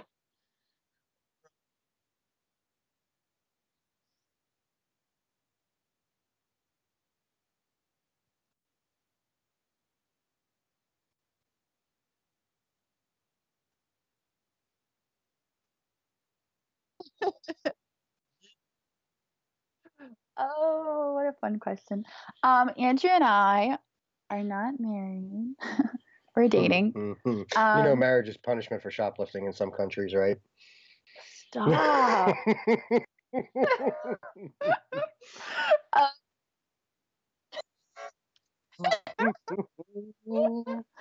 Oh gosh.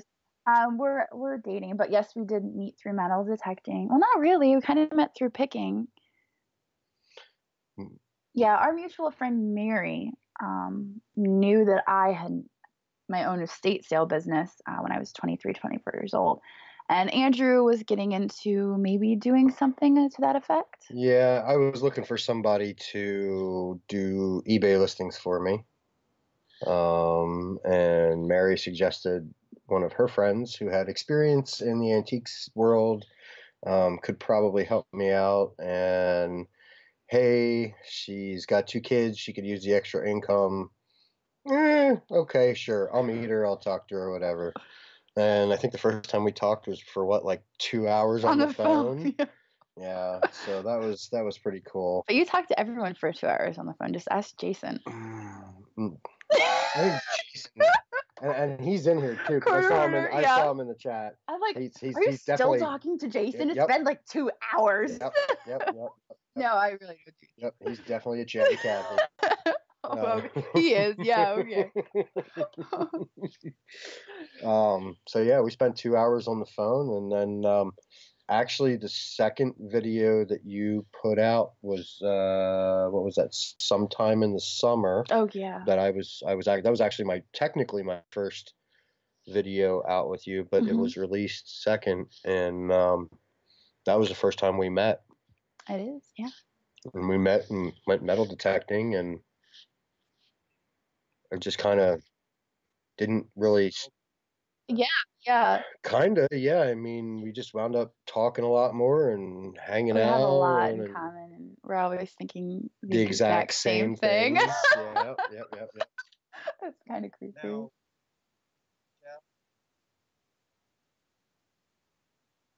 no, that's actually my friend Sue, and she does metal No, Mary Schaefer is the author of that 101 Things I Wish I Knew Before I Started Metal Detecting. Yeah. Which you can get on my website. Oh, wait, I already said that. Just making sure you didn't forget.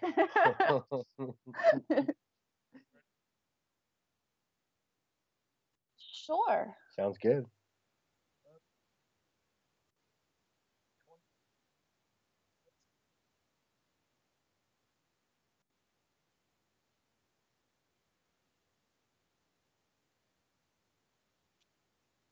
You better answer this right. Oh gosh. The most rewarding experiences when detecting is definitely who you're with and not what you're finding. A lot of the times we'll go out and we'll find absolutely nothing, but we have a lot of fun along the way. I mean, I constantly torture her, and it's the most rewarding part of my day. what's wrong with you? Oh.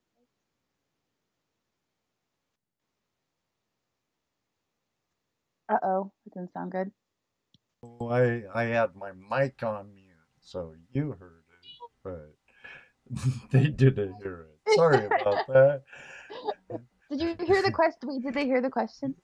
They didn't hear me ask it. They but heard you answer it Okay. from Urban Man 2015. What is the most rewarding experience when detecting? Is it who you are with or what you find? Sorry about that. As my buddy Comment. Mr. Lodak in the chat would say, Ed pulled a Ed Murphy. Oh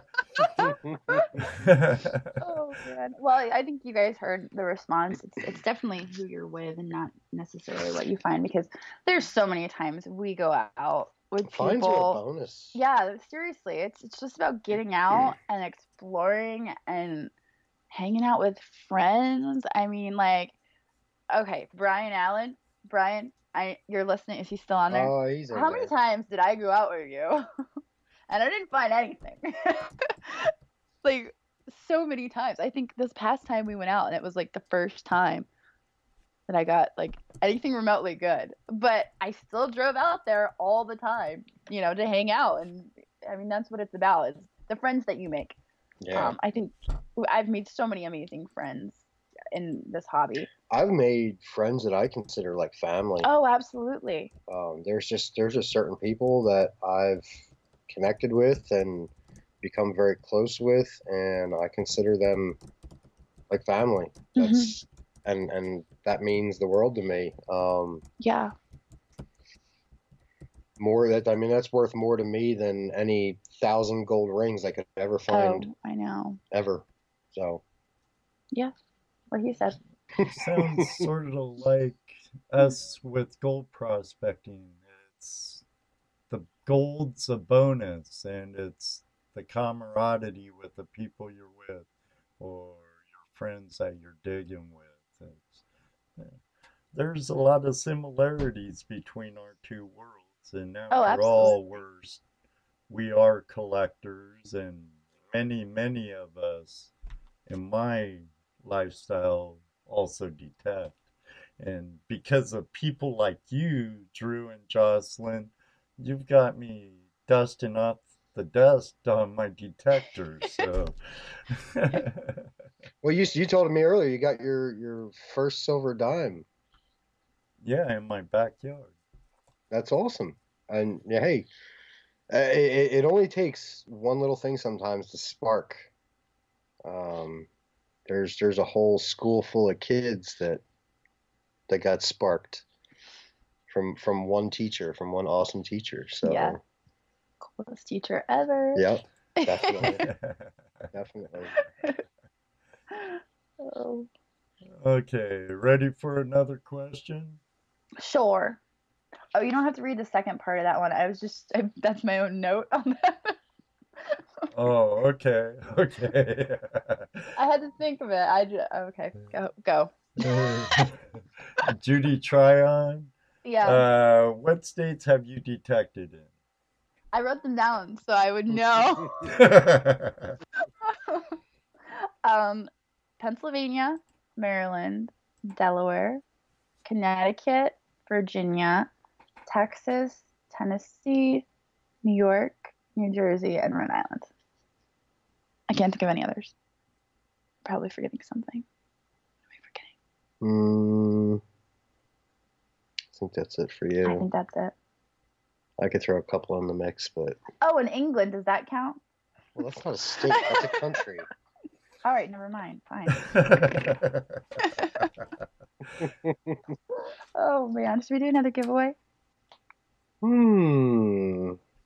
Everybody's LOLing at Bob. What did Bob say? I missed it.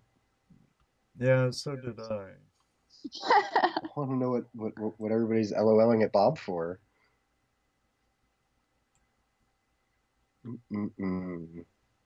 Oh gosh. All right. Let's do another giveaway. Let's give away the Treasure Mountain package. Do you want to type it in? Oh yeah, I should do that. You should. Let's see. Drew is like my big sister. Jason, I can't even with you. Like, I can't read the comments because I read your comments and I just die. I just like, I don't even know. He had one earlier. He wanted to know if a frog's butt was watertight. And somebody else responded, not after they get done with it. Quick, finish typing. Okay. Oh, man. Okay. All right. I'm reading the question off there when I have it right in front of me. Okay. This is for the Treasure Mountain Edge Digger. The, I'm trying to blank. The t-shirt and the decal. All right, here we go. Where was I when I found my first half real? There's 3 possible answers. We'll see who gets it. There are 3 acceptable answers. Yes. My tattoo says, I don't know, I think it's reversed. Is that reversed? Yeah, it is. Okay. I'll just read it to you. My tattoo says, "The woods are lovely, dark, and deep, but I have promises to keep and miles to go before I sleep." And it's a Robert Frost poem because he was a New England poet. And then I got the rock wall down here that I used to play on when I was a kid, and some trees. Oh, I must have missed that question. Someone asked about your tat, huh? Yeah. Yeah, everyone's always asking. I haven't really given anyone a clear shot of it in my videos, and everybody always asks, "What does it say?" Well, I will say this. Pennsylvania is too general. Yeah. It's a little more narrowed down than Pennsylvania, but it's somewhere in Pennsylvania. Yeah. You could say the county. I would give you that. You could say the type of terrain. Yes. Cow pasture?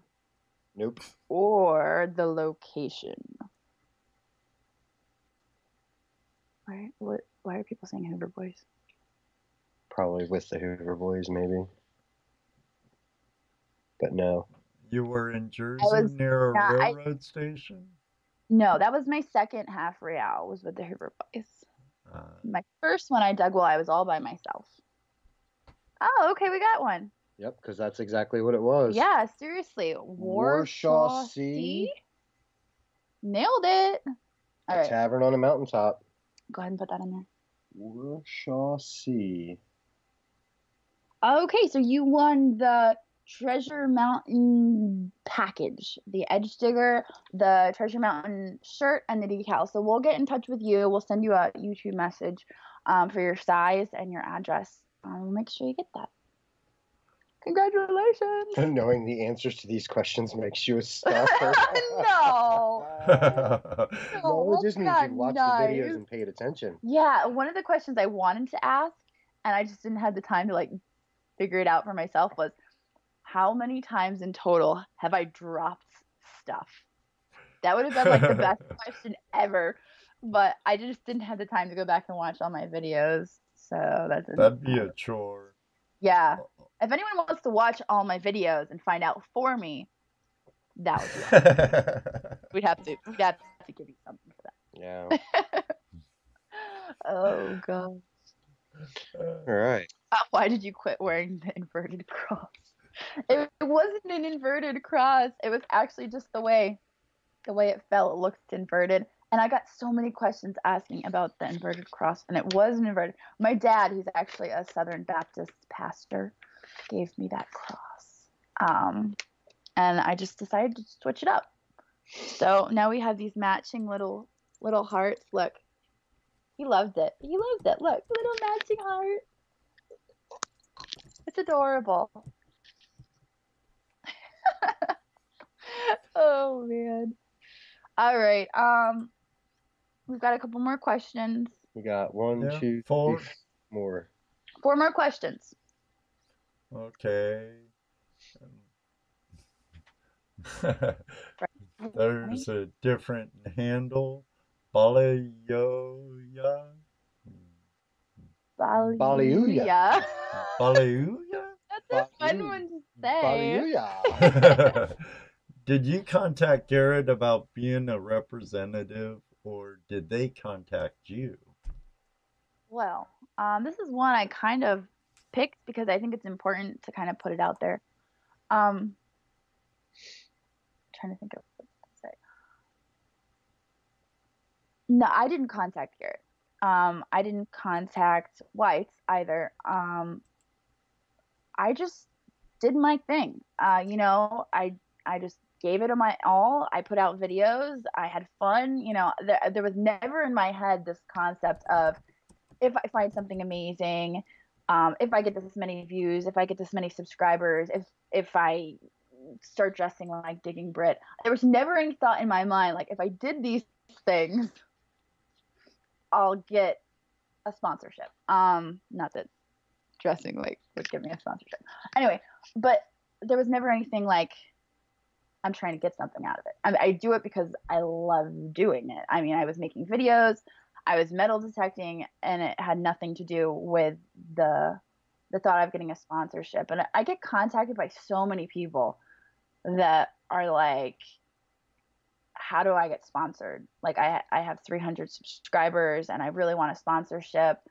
And there's nothing wrong with that, with wanting a sponsorship, but that's not the reason you should be doing it. You shouldn't be doing it because you think you're going to get a sponsorship or you think you're going to get rich, or it just do it because you love it, and they'll recognize that. And that's how I got recognized, is because they saw me and they were like, she really likes digging up Indian head pennies. We should sponsor her. Exactly like that. But I just did my thing, and out of the blue, I got an email that like, hey, we saw your videos and we'd like to offer you a sponsorship. And that's how it happens.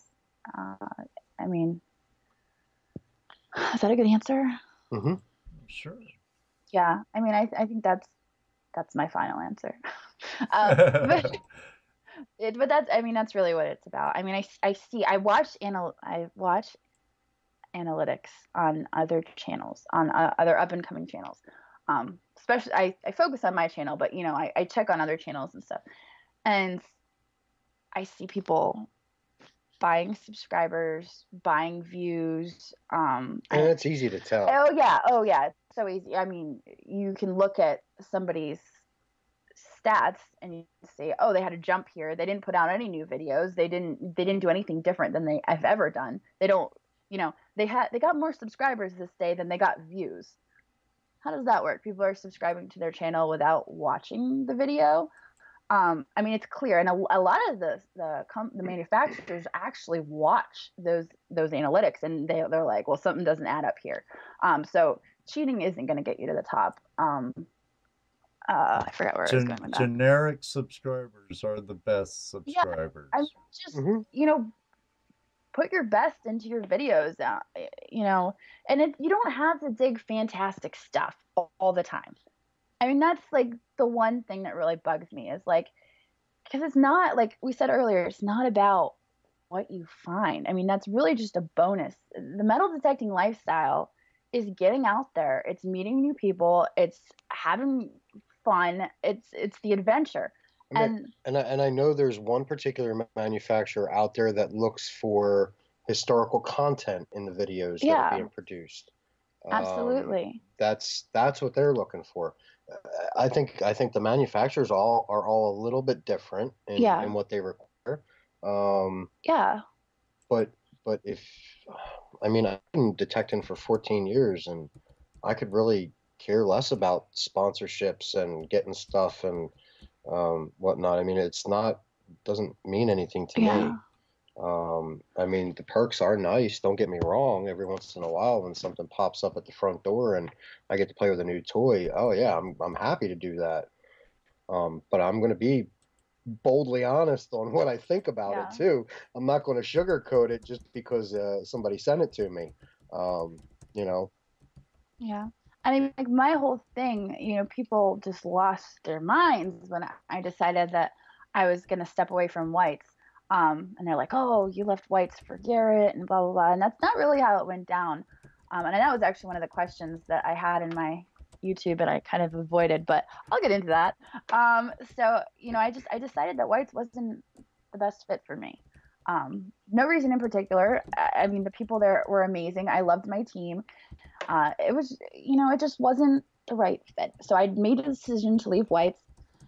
And I was talking to Tim Saylor, and he was like, well, let me talk to Steve, you know, because I told him I was leaving. So he reached out to Steve, you know, and I had planned on going back to Garrett metal detectors anyway. I loved my Garrett. I loved my AT Pro. I love Garrett machines. And so I was going that direction anyway. And when the opportunity fell in my lap, it was like, absolutely. And those guys have become like family to me. I mean, Bo, we hang out with him almost every week now. You know, Michael's like the little brother. I'm the wicked stepchild. Oh, yeah. Yeah. You got this guy. And then you've got Tim and George, and I don't even know how they relate to all this, but it's like a big family. And then you have the people that work at Garrett, and they're just some of the most down to earth, nicest people. I absolutely love the folks at Garrett. And this is coming from a guy who uses MindLab. Yeah, I mean, hey, look, that's what I've been using. I've used Garrett product before. I like their products. I like their machines. I use the Pinpointer. I went out and bought an AT Pro off of a friend of mine. I've got an AT Max in the trunk of the car. I've got, you know, look, there's nothing wrong with Garrett. I like it. The last couple hunts we've been out, I've been using the AT Pro in a different situation, different type of soil. And you've been impressed with it. I have been. I have been. And it all comes down to the right tool for the right job. It's kind of like being a mechanic. And I know people asking me why are you using the AT Gold and not the AT Max, and it's exactly what you just said. I mean, it depends on the site. It depends on where I'm at. I mean, it's the different tools that I'm using, but they get the job done. But I mean, but the folks at Garrett, I mean, by far, I've never seen a company bend over backwards like these folks do for their customers. I mean, I know there are some other decent companies out there that have decent customer service, but like these guys really go above and beyond and bend over backwards, sideways, front ways, left ways, right, every which way they can to fix a problem if there's a problem, and make sure that their customers are taken care of. And it's like family. Yeah. It really is like this family environment. Meeting Mrs. Garrett down in Texas, she's like the sweetest little old lady I've ever met in my entire life. She's just totally awesome. I wish I would have got an opportunity to meet Mr. Garrett, but you know, but yeah, I mean, they're just every single person that I've met that works for that company has been nothing less than awesome. Nothing less than awesome. Even the one that shares his pool boy with me. He's gonna watch this, you know. But yeah, I'm not mentioning names. So but, you know, I was gonna say something and it's just like what? No, but no, seriously, every single person that I have met that works for that company has been nothing. And I use another company's machine. Okay, that I like, just drag them along to all the stuff that I go and to. they treat me like they treat everyone that they're associated with. They are just awesome, awesome, awesome people. And it's kind of pushing me to use their stuff a little more because I have faith in that company. I have faith in that equipment. And I know if I have a problem, they're going to take care of it. Um, I'm very happy with them. And a lot of people are like, oh, well, you just like Garrett because you've never used any other machines. And I have used a lot of machines. I think I have like 12 detectors. I don't know. I have a lot of detectors. I just give them away to people, and I'm like, here, why don't you try this? And then I don't get it back. But I've tried Macro, Nocta, Deus, Garrett, White. I think the only thing I have never. No, I take that back. I tried MindLab Go 20 once. Yeah. I'm not going to get into that though. It broke like really quick. I've got a 60 in the trunk of my car if you want to play with that. I don't know how long it'll take me to break that one. Do me a favor, play with it so you can smash it for me. Stop. You're watching. Well, we're going on 10 o'clock. Right. Do you... We've got 3 more questions. We're good. Let's answer the last 3 questions. Okay, Brian Daniels. You use a Garrett AT Max. Have you used any other brands? What do you think of them? You kind of just answered. I did just answer that. I gotta be mindful of my questions so that I'm not answering. Well, that's why you had 3 extra backup questions. Considering you're only going to do 20, and I was only going to. So we're good. We're good. All right. Okay. Next question, please. All right, Jocelyn. Gregory M. I was wondering how you made out with the school metal detecting equipment. Did the school kids get all the equipment they needed? Shirt campaign announcement.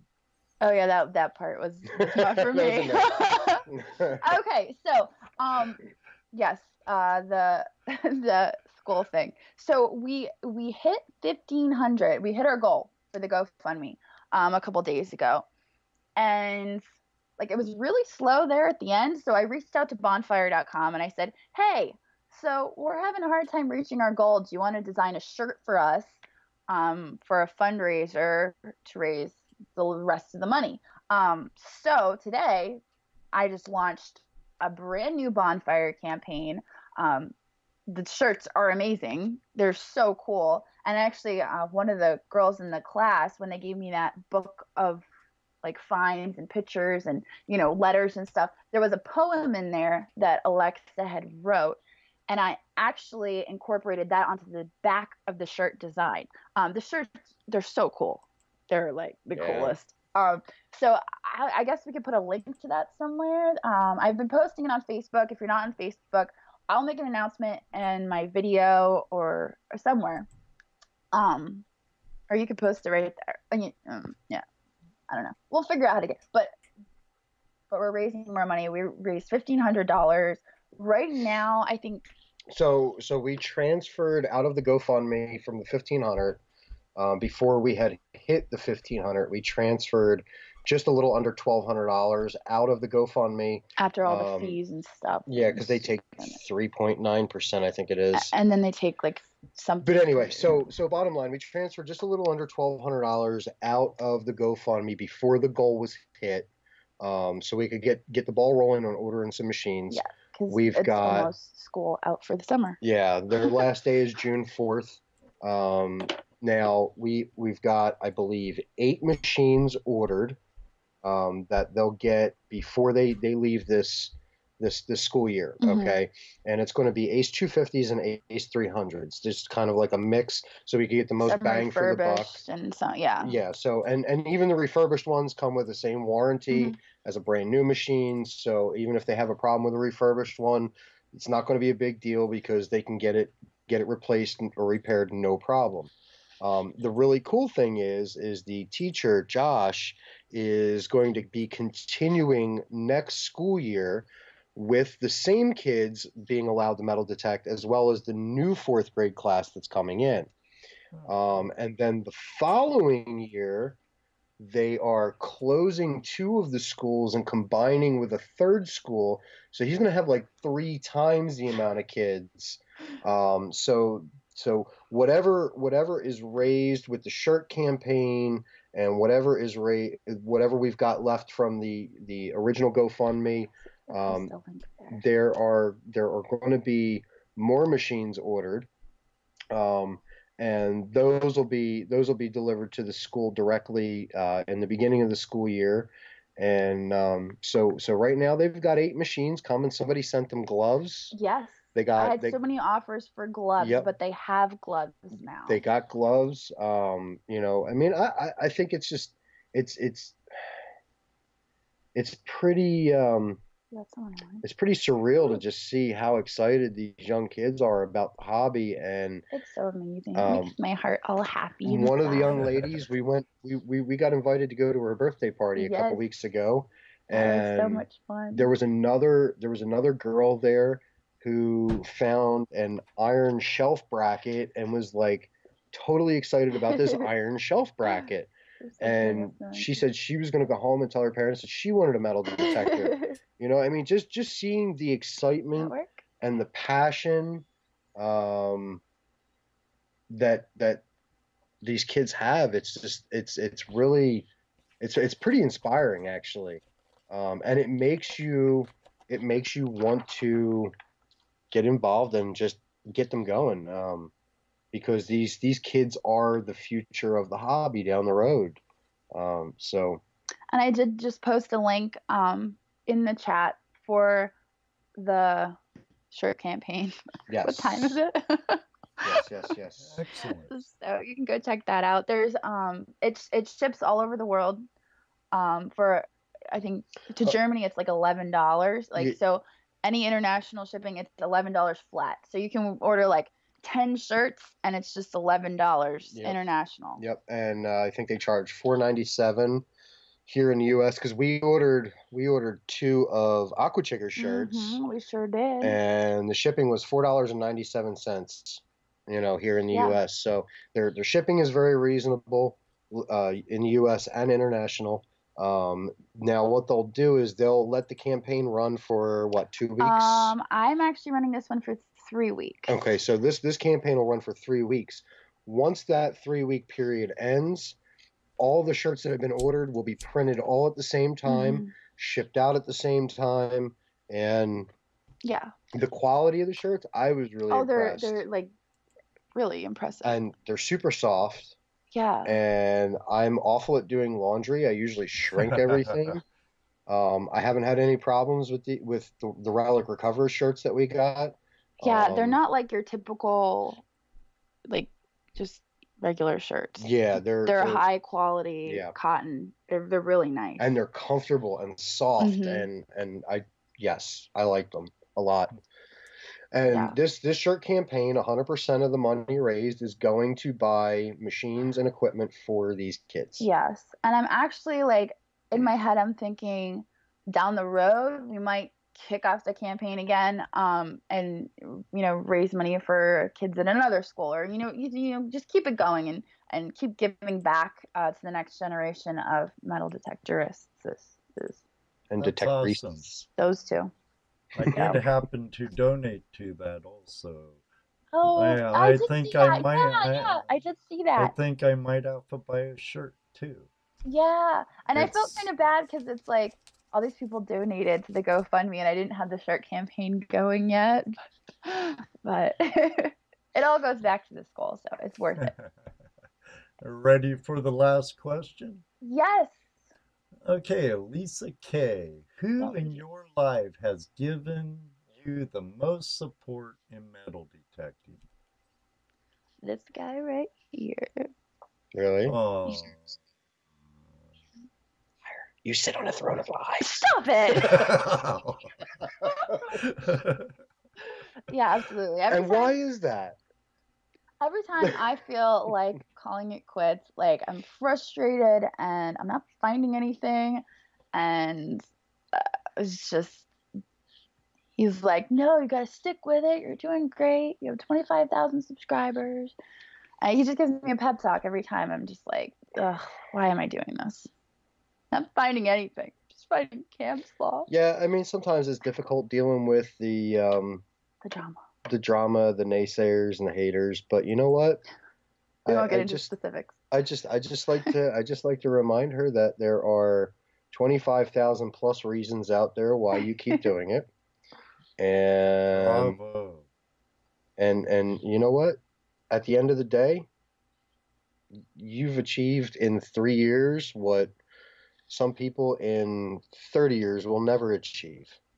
So, That's right. you know, it's just, and you have fun with it. You enjoy it and keep doing it. Now, I'm sitting here reading the comments, and I have I'm gonna yet, have to go back through and I read all the have yet comments. to see anything nasty and negative in the comments, Same here. which is something that you're always constantly worried about when you do a live That's why I don't podcast read or the anything. comments when we're live. Yeah, so I mean, I'm like seriously, I'm looking at this and it's like But- everybody's been nothing but nice and supportive, and those are the reasons that you keep doing it, and that's why I keep pushing it. So, and I'll keep cracking the whip. Don't worry, her videos aren't going anywhere. She's gonna keep going, no matter how nasty some people get. And I'm down for road trips if I have to. Don't make me come. If you got haters, Jocelyn, you're doing something right. Yeah, well. Don't let the buggers get you down. I see Bill 457, who is actually one of my customers in my shop. He's on here. Hi, He Bill. says I have a question. Oh, Bill has a question. Yeah, but What's- I've been dying to say a challenge for you, Drew. Oh yeah, Did I'm you not catch dying. that? I am not dying any part of my any part no, it's not happening. He saw that, Gerald. I tried. I No. tried. No. I'd pay to see Oh, it. you- I'd give that guy some gold at Fossick if he did that. And then you got the smart Alex out there. You smell like beef and cheese. Thanks, Sean. Silver dollar. It's up for grabs now. Oh, funny. All right. Wait, I think. So let's one more time. Let's go over. Yeah. Good So idea. the contests. Okay, so the contest, the video contest is going to run for a week, right? Yes. Okay, you're going to post a video tomorrow sometime. At some time tomorrow, I'm gonna post a video Okay, because we're going to be busy digging, all day. and I'm going to be cracking my whip. Okay. So we would like to say for tonight, special thanks to American Digger Magazine and Treasure Mountain Metal Detectors for their prizes. Now for the video giveaway that's going to run for the week, we want to say thank you to Demarco Detector Sales, who is supplying a Garrett Ace 300 metal detector for somebody here in the U.S. Mm-hmm. For Canada, Canadian Treasure Seekers is giving away a Garrett 400i with a complete Z-Lynk wireless system to go with it. In Holland, we have Kooistra Detectors is giving away a Z-Lynk wireless system. For the UK, Nigel at Regton UK is giving away a Pinpointer AT.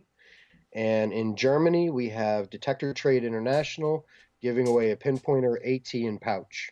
Yes. So we've covered a lot of the world. Yes. Um, I've reached out to a lot of distributors. Yeah, because you know what? Honestly, look, and the reason we did it that way is because the shipping can get really, really super expensive. And not only that, but the U.S. dealers aren't allowed to ship internationally. Overseas, right? So that's why when I do giveaways, I say, okay, well, you have to live in the U.S. and blah blah. And I know that a lot of people, I lose subscribers for that. People are like, I'm leaving because I'm from Canada, and I'm like, okay, sorry. So yeah, so we wanted to make sure everybody got included. Yeah. And Sorry, Australians. Yeah, well, I was really last minute reaching out to them, so that's my fault, and I apologize. But yeah, so I mean, so everybody's going to get a shot, and don't forget when the video comes out, the instructions will be on there. Yes. But you're going to have to comment, and you're going to have to comment your country. With your country, because if I don't see your country, I'm not going to be able to do anything. But that will be in the video. You have to be 18 years or older. You have to leave one comment with your country in the comment, because we're going to do a random comment picker. And so that means I put in the video URL and it selects a comment. And I'm going to keep selecting comments until we get the correct winner for the correct country. And then we'll get you in touch with that country's distributor, and they'll work with you to get you your winnings. Mm-hmm. So that'll run for a week, and then we'll contact you before the week is up. And then at the end of the week, we'll make the announcement on who all won. Yep. You will be contacted before the winning video is launched. Yes, because there are people making fake accounts. Yeah, it's it's kind of sad at the little scams that are going on. But the wizard has taught us how to. The wizard taught us everything we know. I can't wait to see him now. And Brian too, of course. Can't forget Brian. He's like the little permission fairy, and he gets all the magical lands. Right. And I want to say thank you to everybody that's out there tonight, everybody that's been watching. Absolutely. I can't wait to go back and read all your comments. I'm so excited. You guys are the reason that I enjoy doing what I'm doing, and I'm absolutely sure she feels the same way. Of course I do. You got anything else? Just I want to say thank you to everyone. I never thought 2 years ago that I'd ever be here. It's kind of been a roller coaster. Thank you for dealing with my craziness and all the times I drop stuff and all the time I do live digs and end up with can slaw over and over and over again without fail. I really appreciate all you guys sticking around, and I hope that we have another good year. And don't leave me. Oh gosh. You had a great crowd tonight, Jocelyn. Yeah, absolutely. I kept glancing at the chat because I'm like, oh, what are they saying? And I'm honored that you had me host your show. I'm sorry, everybody out there, for the lag and stuff. No. It's kind of a weird situation. No. Flash your pen. Some of these people don't know that I'm in Ohio and I'm using my software to broadcast through your channel, which I've never done before. Which is so cool, because I'm like, when I first contacted Ed, and I'm like, is this even possible? And he's like, yes, it is. And I'm like, oh my gosh. So I was stoked. The mastermind behind all the technical stuff this evening. Don't mind the man behind the curtain. Watch the man behind the curtain. Yes, go check out his channel. Absolutely. Flash in your pan. Thanks for the shout out, Jocelyn. It was a pleasure doing this show with you, as it was a pleasure having you two on my show a few months ago. Yeah. And mind if I give a shout out for my Tuesday night Hangout Live? Oh, go for it. Absolutely. Everybody out there, you're more than welcome to join me and my friends at Flash in Your Pan for Tuesday night Hangout Live. We start at 8 o'clock-ish, and we talk about all kinds of things, from arrowhead hunting, metal detecting, gold prospecting, gold prospecting, gold. we go all over the map. And I'd like to thank all my subscribers who I've seen in the room for joining us tonight. It's been my pleasure, Jocelyn and Drew. Yeah, we'll have to do this again soon. I mean, I don't know if we'll have a bunch of giveaways, but it might be fun just to go live and answer some more questions. Yeah. I tell you what, something else is, just from watching all the questions in here, we might have to do just a Q&A video. Yeah, now that we know how to do it, and and we've gotten through all the technical stuff of like going unlisted instead of public and like all that. I'll tell you, this one time I went live, I did Facebook Live, and I had it set to only me, and I'm like, why isn't anyone watching me? What's it took me forever to figure out it was set to only me, so nobody else could see it. It was kind of like that tonight, There but we was figured quite it a out. learning curve, huh? Sure do. Yeah. But I would love to have you two back on my show sometime in the future. Sure. Yeah. And, I'm booked until July, so it'd be a while. Again, That's awesome. I'm sure you need to get going. Your kids downstairs and stuff. We've been on for 2 hours and 14 Oh, they're already minutes. asleep. They're good. They're asleep. But it is time to go get some more coffee. So. And if any of y'all are going to be anywhere near the Ohio area in June, we'll be out in Ohio at Fossick with Pato Masters and Ed. You'll be there. Oh yeah, oh yeah. I'm pretty sure it's free. It's a free event. It is a free event. Yes, it is. Yeah. There is a metal detecting hunt at night. There is gold panning. There is just like a whole slew of weekend activities on June 9th and 10th. Mm-hmm. And be there with the kiddos. Maybe we can put a link out to that. Yes, yes, we can do that. Put the flyer out. There you go. They could also go to www.ohiogold.com to the Buckeye Chapter's website and get all the info. Oh, we're surrounded by wizards. I'm no comparison to Bo. Wizard Bo. I invited him to Fossick too. It'd be awesome if he showed up too. Actually, him and Nugget are going to be in Canada. They're going to be in Canada. Yeah, Michael actually just messaged me today about getting together. He's driving up to Canada, so. I also invited the Yoders too, so hopefully they'll show too, since they're in Pennsylvania too. Yes, so, that would be fantastic.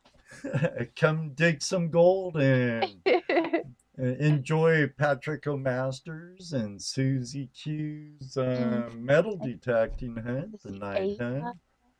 Yes, absolutely. Oh yeah, Ava. My daughter loves Ava. She's an awesome girl. She's so cool. Yeah, she's cool. All right. All right, we're going to call it a night. On that note, I think we're going to call it a night. Thank you to everyone who showed up. This is fantastic. Thank you to Ed for hosting. Absolutely. My Thank pleasure. You to our sponsors. And yeah, until next time. And what do you guys say? Keep it low and slow, and may